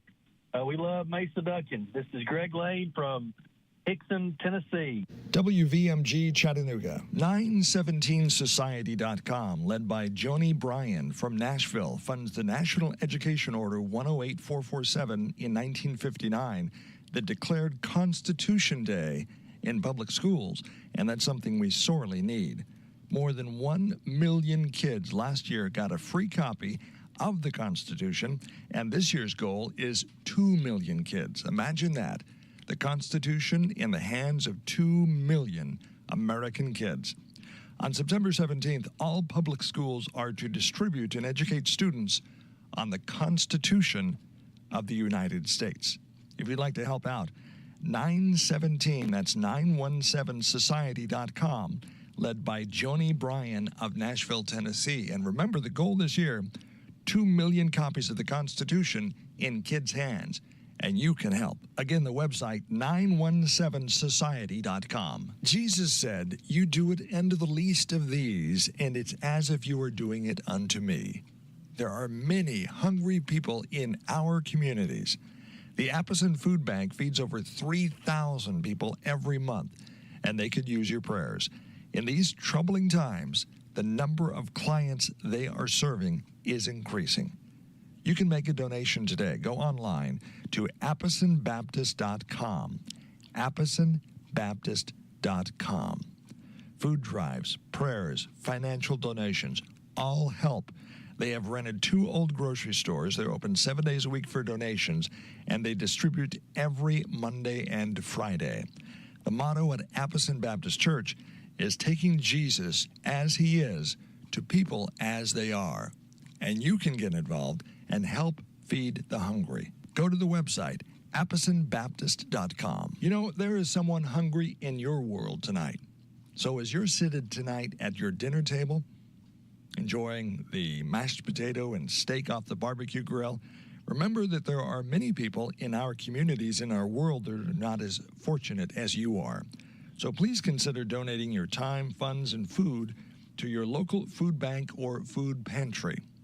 And as you enjoy the barbecue tonight, please remember them. Check on the widows, elderly, and the orphans as well. You can donate in the Appison, Tennessee area to Appison Baptist Church. They have a food pantry there that would love your support. And there are many food pantries all over America. We need to feed this nation in more ways than one, but one way that we can literally feed them is with food. Get involved and make a difference.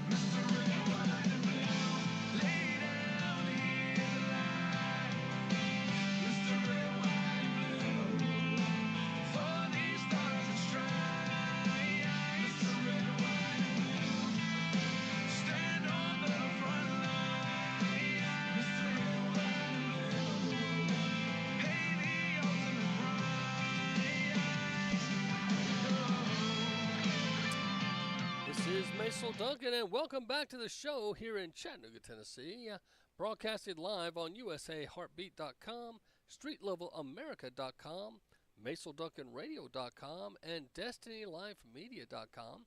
We are now in 32 states, Mexico, and Canada, and on multiple sites. Thank you for sharing the show. Well, I posted a little devotion today. I thought I'd share it with you. How's your confidence in your prayer life with God? You know, John was the youngest of the 12 disciples, and he was the only one to stand publicly at the cross. Have you thought of that? When Jesus was dying publicly, and all the other grown men, if you will, had run to hide, the youngest of the disciple, who probably should have been the most fearful, he was bold. He stood next to Mary. If you remember, Jesus on the cross said, woman, behold your son, behold your mother. He's basically saying, hey, take care of mom for me, okay? And because no one else was there. Mary was there, the only family member that we were given an account of, and John, the only disciple. Sometimes ministry in life can be lonely. You've got to prepare for that. When you take stands that you know to be true, be ready. Not everyone's going to support what you believe, especially when you know it to be right. If it's biblical and it's right, don't expect a crowd, don't expect an entourage. But if you have confidence, this is the confidence we have in approaching God. If we ask anything according to his will, he hears us. Now that's 1 John, and John telling us this. See, confident prayer warriors are successful and victorious for two reasons. His will, right? Knowing God's will requires studying the Bible and lifestyles and that match that battle against sin and temptation. So his will is important, but his love. The more confident your walk in the Lord is, means the more love you have for him and others. Don't forget, Jesus said the two greatest commandments was one, love God. The second one he said is like it, love one another as yourself. John even talked about a new commandment that I give you, love one another as I have loved you. So that's a very a hallmark, if you want to call it, of those of us that claim to be Christians, that we, one, seek to know his will through studying the Bible and living according to his laws, but second, to seek to love. When you see Christians or people that say they're Christians and they have foul mouths or they have a arrogance or something about them, I always encourage them, go to Galatians chapter 5. Now, we go there to see the fruits of the Spirit, and a lot of people do that, but if you'll go and look at the rest of it, I call it the fruits of the flesh. It talks about things that are not acceptable in the presence of God and his believers: gossiping, lying, adultery, etc. So if you read through the things that upsets God, and some are easily worked into your life, you might want to go read Galatians 5 and ask yourself, not only how am I doing with the fruits of the Spirit, but how am I doing with those fruits of the flesh? Because if I allow arrogance, gossipness, and self-seeking and things like that in my life, it's gonna reflect. You've got to constantly do a checkup from the neck up, and I encourage you to do that. So if you're a prayer warrior, pray about doing that. And then maybe do a speed read through the book of James, I suggested, because if you read through the book of James, it's a very practical book. Now, Martin Luther, the father of that broke away from the Catholic Church, he called it the Epistle of Straw, because he thought the book of James was an attempt by someone to write a works-based salvation. I don't believe that's what James meant at all. He basically says, if you love God, your works should show it. Because let's just be honest, there's a lot of folks that claim to be Christians, but they don't go to church. They cuss like sailors. They don't give money to the Christian church. They don't tithe. They don't learn their spiritual gift, much less surrender it to the church. And they have every excuse in the world. They call, the church is full of hypocrites. Okay, welcome to the club. I think you are one too. Everybody has excuses. But when it comes to being a born-again prayer warrior, there's something about a prayer warrior. You can't be a prayer warrior, in my opinion, if you've not sought and seek his will and you don't have his love. Those two things have got to be evident. That's just my take. You can go to one of my pages. I posted on 3 of my sites, and it's been picked up on 20 others, so hope it blesses you. So what's going on with cryptocurrency? This has become a new topic that Trump has touched on that evidently is sparking among the younger generations. See what you think. Crypto didn't seem like such a partisan issue not too long ago. Would you say that crypto is starting to become a partisan issue now, though? I don't think crypto was political until this administration, with a very repressive, suppressive approach to crypto. I think that's what created a political opening. Politics abhors a vacuum. If one party is going to create an opening, the other party is going to seize it. There's no question that this has been a opportunity for Republicans to seize, but I think what's remarkable is how firmly they're seizing it and how actually now, quite in a very sophisticated way, going even further than that with some very thoughtful proposals. Would you say that Trump has now run away with the crypto support? I think so. I don't know how the Harris campaign now responds in anything that even matches where President Trump's going. Crypto didn't seem... See, Trump gives 7 promises to, and you can go check those out, that he promises he'll do when it comes to crypto currency. But under the Biden administration, which is interesting, they have pretty much stayed away from it. So if you're big into cryptocurrency, you might check that out. This just dropped. Putin threatens to deploy nuclear-capable missiles if the United States does the same. Russian President Vladimir Putin, who is known for saber rattling, says he'll deploy nuclear-capable missiles if the United States stations long-range and hypersonic weapons in Germany. During the NATO summit, the United States and Germany announced the American military will deploy weapons capable of hitting Russian territory to Germany starting in 2026. A joint statement from the two nations said the deployment will demonstrate the United States' commitment to NATO and European integrated deterrence. According to Putin, it would take 10 minutes for those missiles to reach Russia. He is now threatening, quote, mirror measures if the plans come to fruition. This situation recalls the events of the Cold War era, associated with the deployment of American Pershing medium-range missiles in Europe. If the U.S. implements such plans, we will consider ourselves free from the previously imposed one-sided moratorium on the deployment of medium and shorter-range strike systems, including increasing the capabilities of our Navy's coastal forces. Putin was referring to the Intermediate-Range Nuclear Forces Treaty signed by the United States and the Soviet Union in 1987. The U.S. pulled out of the agreement in 2019 after accusing Russia of conducting missile tests that violated its terms. Now, who was president in 2019? Well, that was Trump. I thought him and Putin were pals. Well, he pulled out of an agreement with Russia, and I know the Democrats have tried to paint Trump as this Russian asset. That's the same thing Hillary said of her own fellow Democrat, Tulsi Gabbard. It's like the Russia, because that's the old Cold War. Anyone that was with Russia. But the Democrats are fine with China.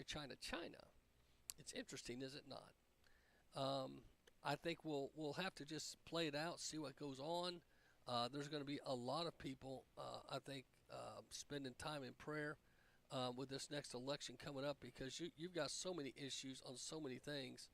But one thing is what's going on in New York City. The governor is embracing all these illegal immigrants, but the New York City's not excited about it. They're saying there's a huge increase in crime, but the mainstream media is trying to tell you, oh, no, there's not. But the local people says, oh, yes, there is. But look at what I've inherited and what I've done. According to a new analysis from NBC News, quote, expert analysis and available data from major city police departments show, despite several horrifying high-profile incidents, there is no evidence of a migrant-driven crime wave in the United States. In fact, in many of the cities, like New York, that have taken in a huge amount of migrants, and there really have been a lot, crime has gone down quite considerably. There you have it. Bad boys, what you gonna do? Community in Brooklyn tonight coming together asking for help. They say migrant shelters in their neighborhood are leading to violence and bringing in dangerous gang members. And just this past weekend, 3 people were shot, 2 of them died. The border is secure. In Clinton Hill, migrants from a 4,000-bed shelter nearby fill the sidewalks. They sit on park benches, on stoops and curbs, under the BQE overpass. So many people crowded in here, residents feared what was coming. We have been witnessing the escalation in violence on the street and in the community for months now. We have a brand. New York has a brand. We've been pleading with the mayor, as we've seen increased violence, that this was going to be inevitable. And on Sunday night, it came. 2 people were murdered here, a third critically injured just outside one of the 2 adjacent shelters in Clinton Hill. I want to change the psychology around crime in New York City because we are the safest big city in America. Residents came together tonight to demand the city provide more protection for them now and move to downsize the 2 enormous and crowded migrant shelters in Clinton Hill. There is simply no universe where you can cram 4,000 vulnerable people together safely. Do you believe us now? How many more murders will it take? Some here are frightened now just to go outside. Now it feels like that whole section is just not available to the community our local elected anymore. So our parks are not available to Can't go there. anymore. Search out and give us a list of all of the empty You can't go to the lots that parks. there are. The mayor today didn't offer much hope, saying police are looking at a violent Venezuelan street gang as the people behind the shootings. So New York's not all it's cracked up to be, and it's because there's a lot of people that are questioning, why did they open the border? Why have they opened the border? And this is Dr. Umar, who went, and he's a man of color, who went on the Breakfast Club, and this is his interpretation of why they've opened up the border. He thinks they're trying to replace the black folks and these inner cities, and he names them. And I don't know, see what you guys think, but he's pretty upset. He is with Charlemagne the God on the Breakfast Club. Check this out. Joe Biden got elected. He said he wanted to fast track 4 million undocumented residents to full citizenship. Black people completely ignored it. I spoke on it. I said, do you know why he want to fast track 4 million? Because he know he's not going to do nothing for us. We ain't going to be motivated to vote for him November. So what he's going to do is have these migrants already set up with citizenship so they can replace the black vote that he loses. The migrants are being put in our communities on purpose, New York and Chicago on purpose, because they are what? The 2 blackest cities in America. They're the 2 largest cities in America. They're the 2 most politically conscious black communities in America. So if we can wash out the black with the brown in New York, if we can wash out the black with the brown in Chicago, Philly don't stand a chance. Now, he gets pretty excited here. He starts naming all the cities, but he said mainly, if you heard him, New York is one of the top cities of political power for the black folks. And it's interesting that New York has been trending towards Trump, especially when the trial was there. He went to the bodega. He had a couple of other just spontaneous trips, and the black folks have responded well. And here's a group of guys that were interviewed that said the Democrats are taking us for granted. Nothing. They don't really understand how hard it is just to live a day-to-day life. When we speak, they don't listen.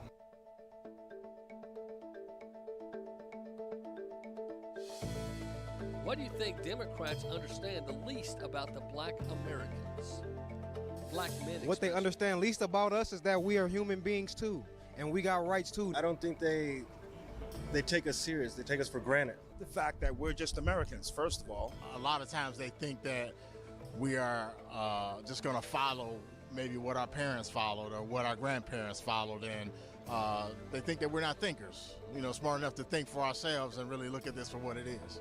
They believe that black people are uneducated, that they don't love the country, and they are just led by whatever they see on news, celebrities, and the media. Not gullible the black voter is. They're underestimating the black voter.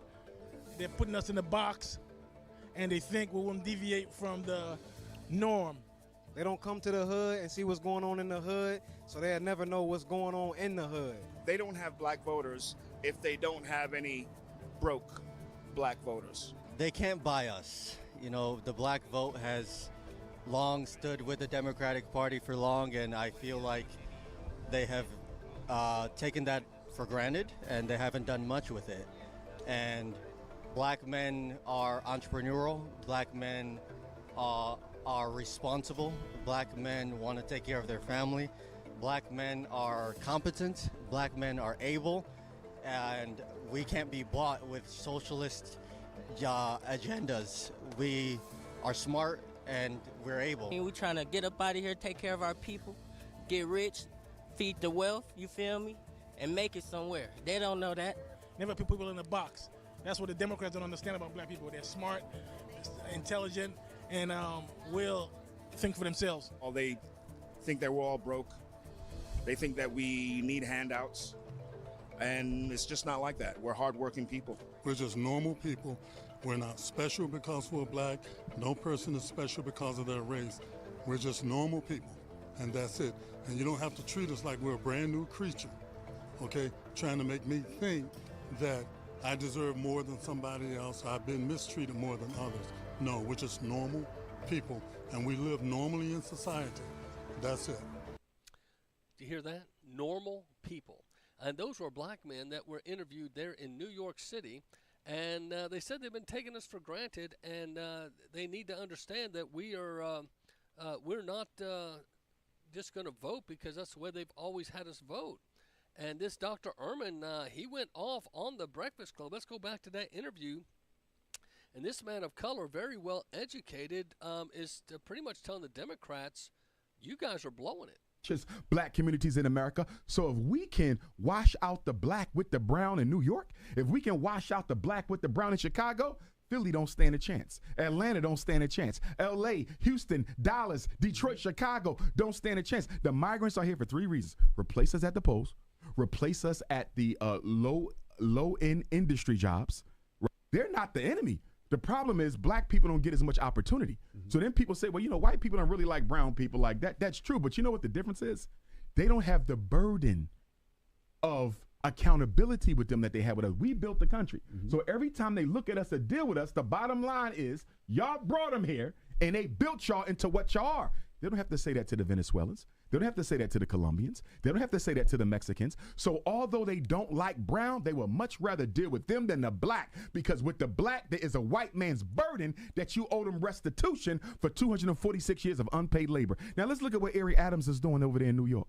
A family of 4 is getting $1,400 a month. $1,400 a month.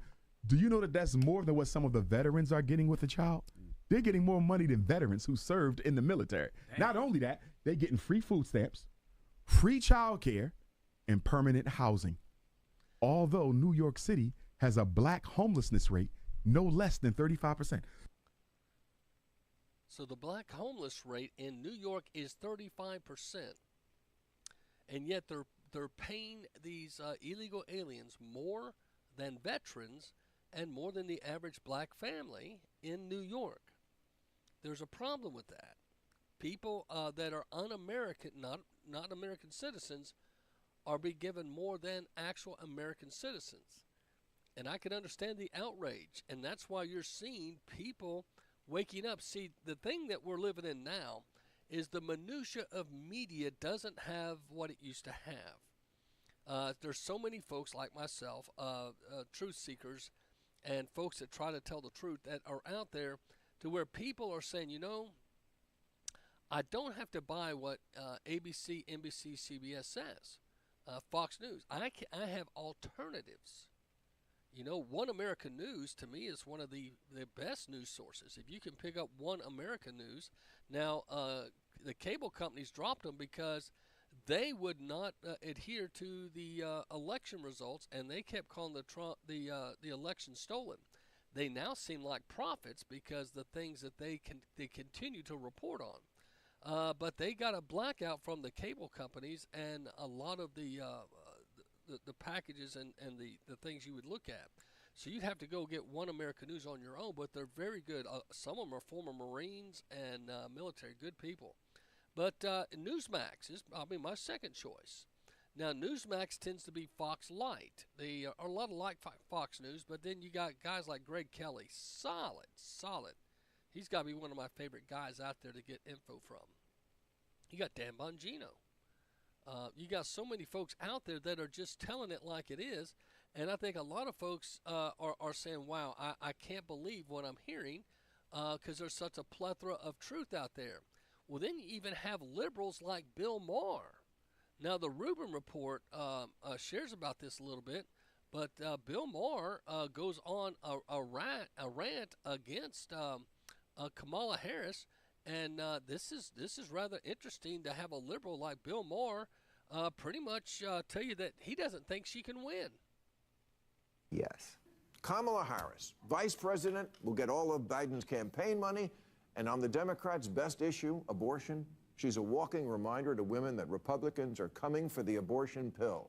She won't just protect Plan B. She is Plan B.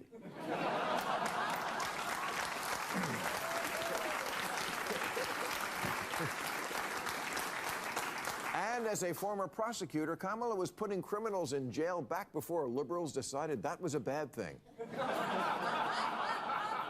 And now that CVS is locking the shaving cream behind plexiglass, Democrats are coming around to her again.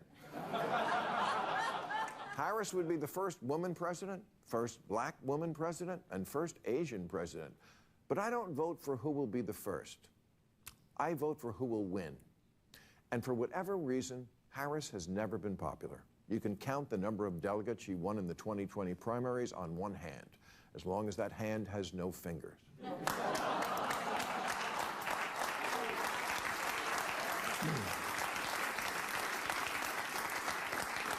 In 3 years as vice president, she's been quieter than an electric car. And like an electric car, your MAGA uncle can't explain why she fills him with homicidal rage. She just does. Sometimes life isn't fair. It's not fair that she's not popular. She's intelligent and accomplished, and in fact was put in charge of the border. And look at how... Okay, bad example. Okay. So you saw how he made fun of, and this is a liberal. Now, I don't think he votes for Trump, but it's going to be interesting to see how it plays out. Now, the Federalist, as I shared with you Friday, I wanted to bring it back this week. A majority of likely voters believe the 2024 election will be tainted by cheating. This is a new survey. It says 62% of likely voters. Now, these are Democrats, Republicans, and independents. 62% of likely voters are concerned that cheating will affect the outcome of the 2024 election. And 42% of those, my friend, are Democrats. So that is amazing. So a lot of folks have a concern with the upcoming election. Will it be what it's tainted to be? So I don't know. Well, the Olympics are happening, and even though there was some bad stuff that took place, there are some good things happening at the Olympics. One is we've been seeing some people get the gold. Now, people have asked me, Macil, are you boycotting the Olympics? Well, what I'm boycotting is the liberal talking point heads. But me and my wife actually we would watch the actual competition. And like Simone Biles, I can't ever say her name. Man, she got gold in gymnastics. You ought to go watch that. And then when she has a calf injury, so she's limping afterwards. But you could not tell it. She was such a class act performing. Way to go. We watched the swimming, and the guy Leon from, I can't remember what other country, he smoked the guys. I mean, it was like a man swimming against boys. He smoked them. Now, he had the same coach Michael Phelps had. But, and by the way, Michael Phelps' haircut, that is a doozy. Did you see him when he turned sideways? Wow. I don't know. That must be some new look. Anyway, but the dude Leon could fly. And I watched the fencing a little bit. That was good. But then I saw the girls swimming. I can't remember the number. But we got gold and silver. But what touched my heart was the young little girl when she looked up and saw she had won gold, and she started crying in the pool. I can't boycott that. You know what I'm saying? These kids have, because I had 3 girls that were in athletics, and they would train and get ready for their season that they're in for whatever sport. And my oldest played college ball. you don't want to, because of some silliness others did, just throw the whole thing out. So I encourage you, be upset. The opening presentation was very blasphemous and etc. But watch the kids. It's okay. Now I hate to say it, when the WNBA plays, I am booked. At each of their games, for some reason, I've got to judge a snail crawling competition. I'm going to be watching slow paint dry. Then I have a molasses dripping from the spoon competition, and an I don't care competition. So anyway, I won't be watching the WNBA, but the rest I hope to see. Interesting stuff. Well, Novak Djokovic proudly displays his Christian cross at Paris Olympics. Now, you guys remember this tennis player. He's been bold back in 2022 because he didn't want to take the jab. And, my body, my choice. It only works when Democrats say it, I guess. But he said, I don't want to take the jab, so they wouldn't let him play in the U.S. Open. And then they wouldn't let him play in Australia. And trying to pressure this kid, and he says, no, I'm not playing. But, of course, he's one of the greatest tennis players of all time. And he's displaying the tennis champion Novak Djokovic sent a powerful message to the world as he proudly displays his Christian cross during the Paris Olympics. Way to go. Pastor salute to this guy, and I hope he does well. I know he's not playing for America, but that's okay. This guy has a strong faith. He's I think he's from Serbia, but loves the Lord, and we need more guys like him and gals. Well, speaking of that, there's a Christian girl, Olympic skateboarder. She uses sign language to share the love of Jesus Christ during the Olympics. How about that? Going covert for Jesus. She starts signing Jesus loves you in sign language, and many folks were unaware of what she was saying at first, but the Paris Olympics is underway, and so far many viewers have stopped watching the Olympics after the opening ceremony promoted anti-Christian imagery. Amid the darkness, however, there has been some light, if you will, at the Olympics. 16-year-old Brazilian skateboarder Rasha Leal shared a Bible verse in sign language after winning bronze in the women's street skateboarding final at the Paris Olympics. In her interview after winning bronze, Leal signed the Bible verse John 14:6. Jesus is the way, the truth, and the life. How about that? Again, now don't boycott everything. I mean, understand some of it is appalling, and I'm not happy with it as well. But there's some support for the athletes, I think, out there that we could and should do. That's just me. Now, a lot of folks are out there. The election's getting close, and they're saying, "Hey, Pastor, do you think, Kamala's got a chance? Trump's got?" I think bottom line is everyone's just got to vote. Okay, you can't just sit there and pick a party. I think picking a party is going to be a problem. That's just me. I would not just be I would not just be a Republican or Democrat or a Libertarian. That's just my opinion. I would give them all a look and see what's happening. But I will remind you of this. Amazon is selling merchandise promoting President Trump's death after he was nearly assassinated. One of the nation's largest tech companies is selling items promoting the death of President Trump. You have sweatshirts and T-shirts and hats that say, "The only good Trump is a dead Trump." I just think that's terrible. I'm very disappointed in Amazon, and somebody with some influence, maybe they'll have a talk and say, hey, that's just not acceptable. James O'Keefe Media Group reveals internal videos, documents exposing Disney's gender expressions transitioning program. You can go to the Gateway Pundit and watch the video.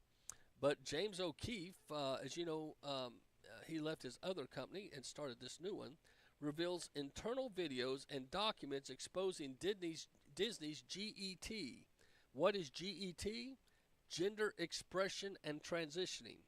They call it GET in Disney. GET, G-E-T, Gender Expression and Transitioning Program, which promotes the notion of being authentically me, involves altering one's natural body. The Get program video pressures Disney's employees or talks about the pressure many of them are under to comply with that social agenda, and some don't agree. And it's going to be interesting. Eventually, this is going to run out of steam. People eventually, after you push, are going to finally say, hey, no, I don't want to do this.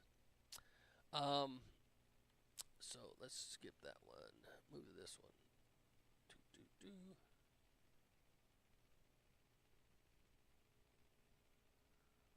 Alrighty.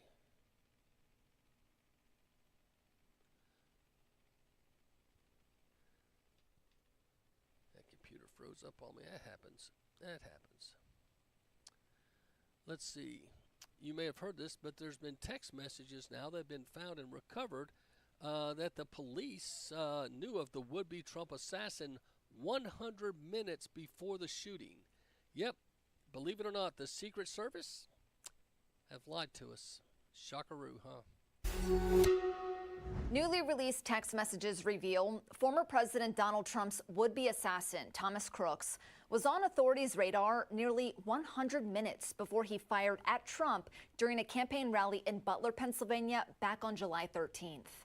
The New York Times received the text messages from the office of Iowa Senator Chuck Grassley and verified them. The first text was sent from a local police countersniper at 4:26 p.m. that day.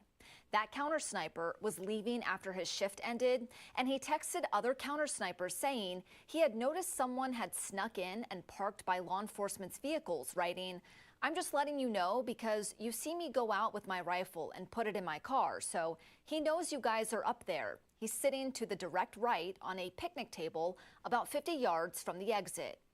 That countersniper confirmed that man who was spotted was later identified as Crooks.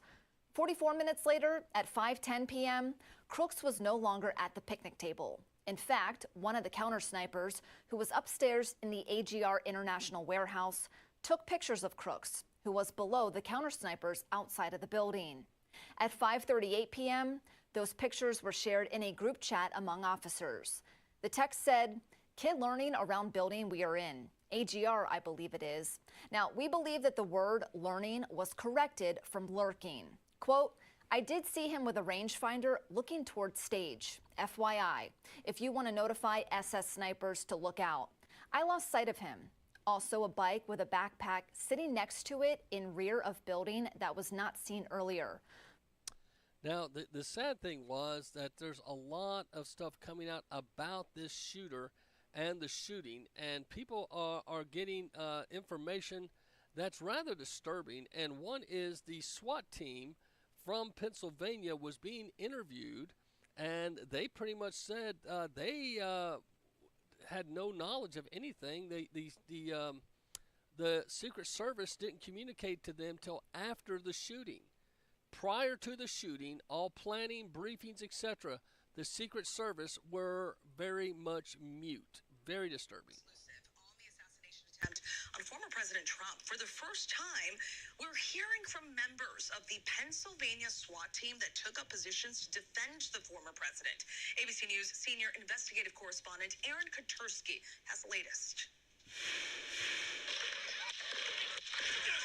I remember standing in the parking lot and talking to one of the guys, and we just became part of history, not in a good way. The SWAT team from Beaver County, Pennsylvania knew something about the scrawny young man seemed off. He can be seen in this video obtained by ABC affiliate WTAE skulking around former President Trump's rally. Text messages between local snipers show they noticed Thomas Matthew Crooks at 4:26 p.m., nearly 2 hours before the attempted assassination that would injure Trump, kill a man, and severely hurt 2 others. "You see me go out with my rifle," one of the snipers texted, "so he knows you guys are up there." By 5:14 p.m., they grew suspicious. He was looking up and down the building and just wandering around, and it just seemed out of place. Greg Nichols snapped these photos of the shooter. We had a text group between the local snipers that were on scene. I had sent those pictures out to that group and advised them of what I noticed and what I'd seen. What do you think is transpiring once you send in what you've sent in? I assumed that there would be somebody coming out to, speak with this individual or, find out what's going on. So how do you know if Greg's concerns about crooks are being relayed properly? We don't. We have to assume that when he put that information out to command, that command took that information and did something with it. We don't know if they did. None of the concerns appears to have reached members of Trump's Secret Service detail. The Washington Post reports they've complained they were never made aware of the warnings. In their first public comments about the assassination attempt, members of the Beaver County SWAT team described to ABC News what they consider to be failures of planning and communication that would prove catastrophic. We were supposed to get a face-to-face briefing with the Secret Service snipers whenever they arrived, and that never happened. So I think that was probably a pivotal point where I started thinking things were wrong, because that never happened, and we had no communication with the Secret Service. You had no communication with the Secret Service at all on that Saturday? No, not until after the shooting, I believe. Yeah. And by then? So there you got it. These ABC News, mind you, some of you find them very credible. They lean left, but they are interviewing the local SWAT team and for the first time, and they said that the Secret Service were super secretive, and they didn't make any of the meetings. This is the timeline in the Gateway Pundit. At 9 a.m., Butler ESU holds a briefing of local SWAT and sniper units for Butler County, Beaver, and Washington. A 46-page slide deck is provided outlining areas, responsibilities, staging locations, etc. The Secret Service had no plans for sniper units, but later changed their mind, and that's interesting. The initial thing at 9 a.m., they were told we didn't need any snipers on the rally. Okay, this is smelling to high heaven. 9:27 a.m. Thomas Matthew Crooks, the alleged shooter, enters a Home Depot in Bethel Park, Pennsylvania. The footage shows him entering alone. In 9:41, Crooks purchases an aluminum dual-platform ladder. And 9:42, Crooks exits Home Depot. Footage captures him leaving the parking lot through the vehicle. Make model is undefinable. So somebody drove him, because he later showed up on a bicycle. Savvy? At 10:30 a.m., two local law enforcement snipers positioned themselves on the second floor inside the American Glass Research Building. 5:10 p.m. Okay, by the way, they positioned themselves at 10:30 a.m. 5:10 p.m., Crooks is first observed by the AGR sniper in the AGR building. 5:14, the AGR sniper one takes a photo of Crooks and is trying to alert Secret Service and others there might be a problem. 5:28, AGR sniper takes photo of the bicycle and two bags near the AGR building. You're not supposed to bring backpacks into large gatherings, especially with high-profile people. He had a bicycle, he had backpacks, and nobody was responding. 5:32, the AGR sniper one spots Crooks using his phone and a rangefinder. 5:38 p.m., AGR sniper one messages the sniper group about Crooks. 5:40 p.m., AGR sniper one instructed to call command regarding Crooks. 5:41 p.m., AGR sniper provides a description of Crooks and a rangefinder to command. 5:49, photos of Crooks are sent to the Butler ESU command. 5:55 p.m., Butler's ESU command confirms receipt and relays the photos. 5:59, Butler ESU command inquires about Crooks' direction of travel. Initially, AGR sniper number one is unsure. 6:06 to 6:12, AGR sniper moves to the ground floor to meet local law enforcement to alert them about Crooks. Approximately 6:11 p.m., Crooks begins his shooting. As you know, he got off 8 shots because later at 6:23, Beaver County SWAT team confirms Crooks' death on the roof, and local law enforcement, and they had their body cams on and were counting the shell casings. which remember the FBI and the Secret Service couldn't remember how many shots he got off. Well, they've now identified at least 8 shell casings. So the question is, lots of questions, but how did this kid, and plus these offshore accounts, his Gab account, all these others, pro-Biden and all this stuff, he was into Antifa. He had all the signals, and the FBI is going to, they're going to try to paint pictures and dazzle us. Bottom line, it's appearing more and more likely that this was an inside job. There was somebody that was helping the kid, because when he bought the ladder, someone drove up, he got in a car, And then the other odd thing is when the either state police or the SWAT team, somebody went to his house and it had been scrubbed down. They said there was no utensils, no trash, absolutely no DNA in the house. Why? Why would they scrub the whole house down? So, my friends, this reminds you of the Las Vegas shooter. You remember at first they tried to put out this picture of this overweight guy, and you're saying, wait a minute, how did that chubby dude that looks like he's had way too many beers get all that arsenal upstairs and have it all set out? Didn't make sense. And then the security guard that saw everything and said, oh, it wasn't him. All of a sudden he goes missing on a vacation for 2 weeks, comes back and has amnesia. We found out later there were multiple shooters at the Las Vegas event, but they still haven't told us about the reasons. You just think about this. The FBI doesn't like you to know because the only reason they're holding back is they somehow have to be involved. You go to the Kennedy assassination, and you now replay the tape, and you see trees jump because they doctored the videos. They weren't as good as they are now. And the trees jumping, trees don't jump, my friend, okay? I know you guys like Lord of the Rings, and the trees walk and talk and that fantasy, but not in a real video where the assassination of Kennedy. But trees jumping because it had been spliced together to hide some things. And again, if you remember, the district attorney in Louisiana took the U.S. government to task because Kennedy had been shot multiple times in multiple angles. There's no way it was a single gun person. But that's the way the government did. They had the one guy arrested, then they had someone else shoot the one guy, and that guy goes to prison. And you go, it wasn't one guy. Just like here, it's not one guy. Yeah, I'm not buying it. You remember when they shut down the government when Biden supposedly won the election? And for 6 months, security fencings around the Supreme Court, around the White House, around the Capitol, around all the major buildings. You couldn't go in and out of D.C. without a photo ID. Now, how about that for the Democrats? Explain that one. But the bottom line is they for 6 months, they shut down D.C. Something with the transfer of power from Trump to Biden, the military or somebody got spooked. You've heard all the stories. Bottom line is, why no choppers? Why no media? When O.J. Simpson had killed his wife and lover and was on his way to the airport, look how many cops and how many helicopters were following the white Bronco.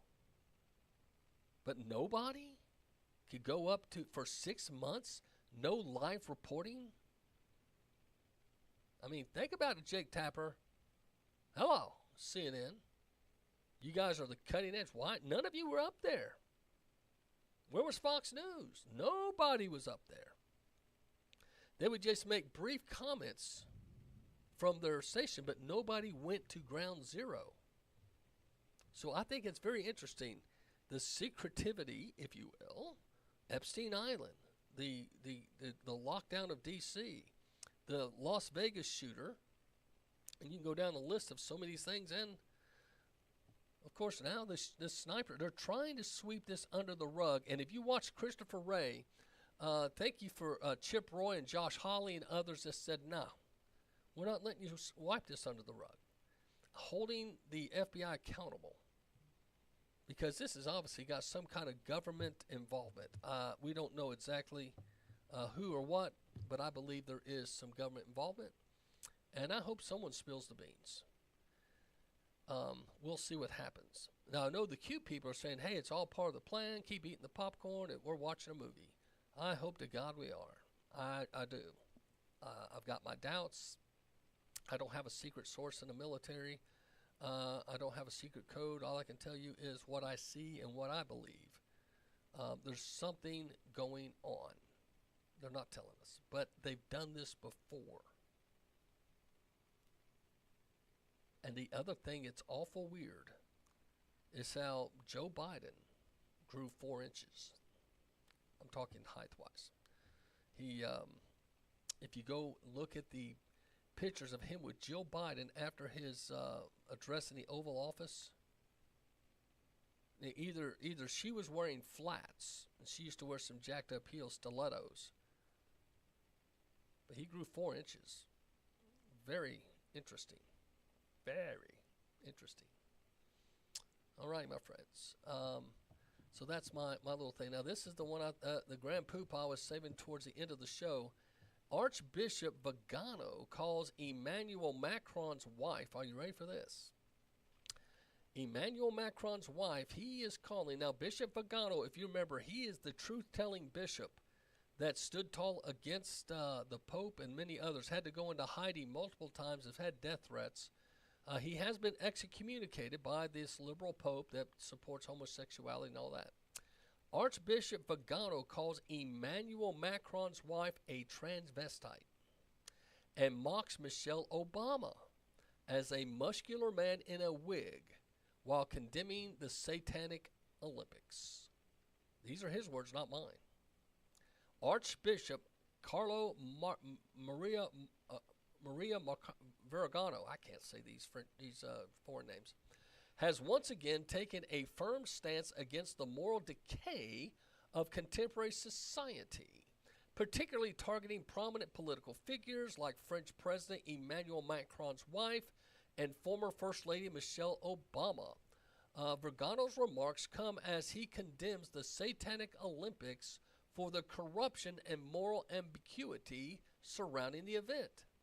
The Gateway Pundit previously reported during the Olympic Games opening ceremony, a group of drag queens basically dressed up and stood behind a long table trying to reenact the Lord's Supper.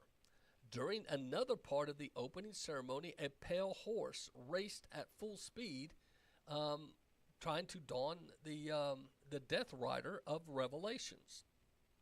There's also the appearance of a golden calf being held at the stage to mimic the golden staff worship that God condemned when they got the 10 Commandments the first time Moses came down from the mountain. You remember that. His brother Aaron made a golden calf of worship that was used in Egypt. So Revelation 6:8 says, and this is what part Vergano put, and I looked and behold a pale horse, and its rider's name was Death. And Hades followed him, and they were given authority over a fourth of the earth to kill with sword and with famine and with pestilence and by wild beast of the earth. Archbishop Vergano, who has recently was excommunicated by the Pope Francis for sharing the word of Jesus Christ, did not hold back his criticism of Macron, referring to the French leader's wife, Brigitte, as a transvestite. And he also went after Michelle Obama, saying that she is a man, and many LaVon Robinson, if you do a word search, and other than Google. So he wrote, it's no coincidence that the one sponsoring this revolting carnival is an World Economic Forum. Emmanuel Macron, who passes off as a transvestite, as his own wife with impurity, just as Barack Obama's wig-wearing man. That's what he said. This is Vergano. You can go read the letter. I'm going to skip down. And he talks about the opening ceremony. So he believes the World Economic Forum, which is Klaus Schwab and those guys, Macron's big with those guys, that they are pretty much trying to push transgenderism on the world, and he claims it to be an abomination because it goes against God's word and God's command.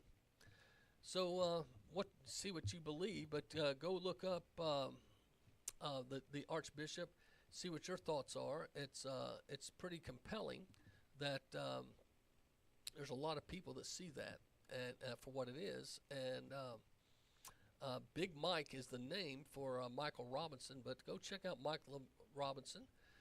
Try to find his college records, and Barry Soetoro.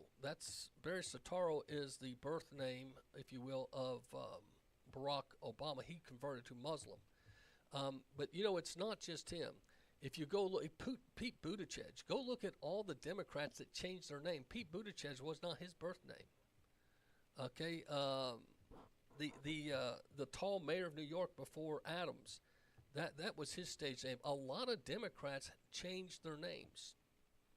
Many believe it's to protect their family heritage or their families because they know they're going to be under attack. Don't know. But a lot of Democrats changed their name, and many of the Democrats and some Republicans have dual citizenship. Why would you need to be a dual citizen? Now, Dianne Feinstein, who's no longer with us, was a dual citizen of China as well as America. Now, the largest dual citizenship country is Israel. Please go do a check. At one time, it was 79% of Congress. That was 3 years ago. I need to do an updated check. But it's interesting. My question is, why do you need to be a dual citizen? If you are an American politician, you should be flat out just an American, unless you're getting legal or financial benefits from having dual citizenship. Savvy? Is that a way to hide assets? Is that a way to hide things from the American people? Oh, I'm an Israeli today. Savvy? Or like Dianne Feinstein, whose driver, don't forget, was a Chinese spy for 20 years, and she acted like she knew nothing about it. Remember? Lot of stuff. Lots of stuff. And don't forget Mitch McConnell. It's not all Democrats. Mitch McConnell's wife's from China. He was not a wealthy man, but he married into wealth. Mitch McConnell's wife's sister, his sister-in-law, is a VP of the Bank of China, one of the largest financial institutions now. Interesting stuff, is it not? But don't forget, the Bank of China had a branch in Trump Tower. So Trump seems to know a lot about their plans, their ways, because he used to be a Democrat and he walked among them, if you will. Well, it's about that time. I am running out of time, but boy, it's storming here in Chattanooga. I don't know where you're at, but just keep your hats on and stay prayed up. Stay with the Lord, because God's got a plan for you and me, and if we'll just stay faithful with Him, He'll keep us strong. We're going to close out with "This Is My Country," James Hilton. Eagles play, you can't replace a man with a worn-out hat, or the steel in his hands, or the boot on his mat. I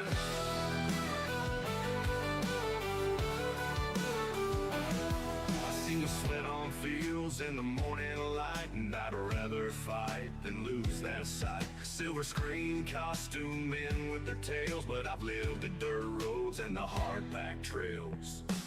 This is my country, this is my fight. From dawn till the dusk, I'll stand for what's right. Hard work in our veins, pride in our song. We'll hold our ground, it's where we belong.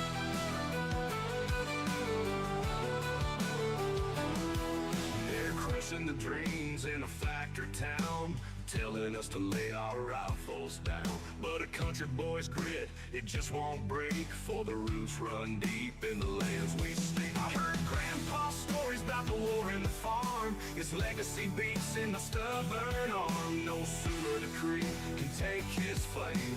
As long as I breathe, I'll carry his name. This is my country, this is my fight. From dawn till the dusk, I'll stand for what's right. Hard work in our veins, pride in our song. We'll hold our ground, it's where we belong.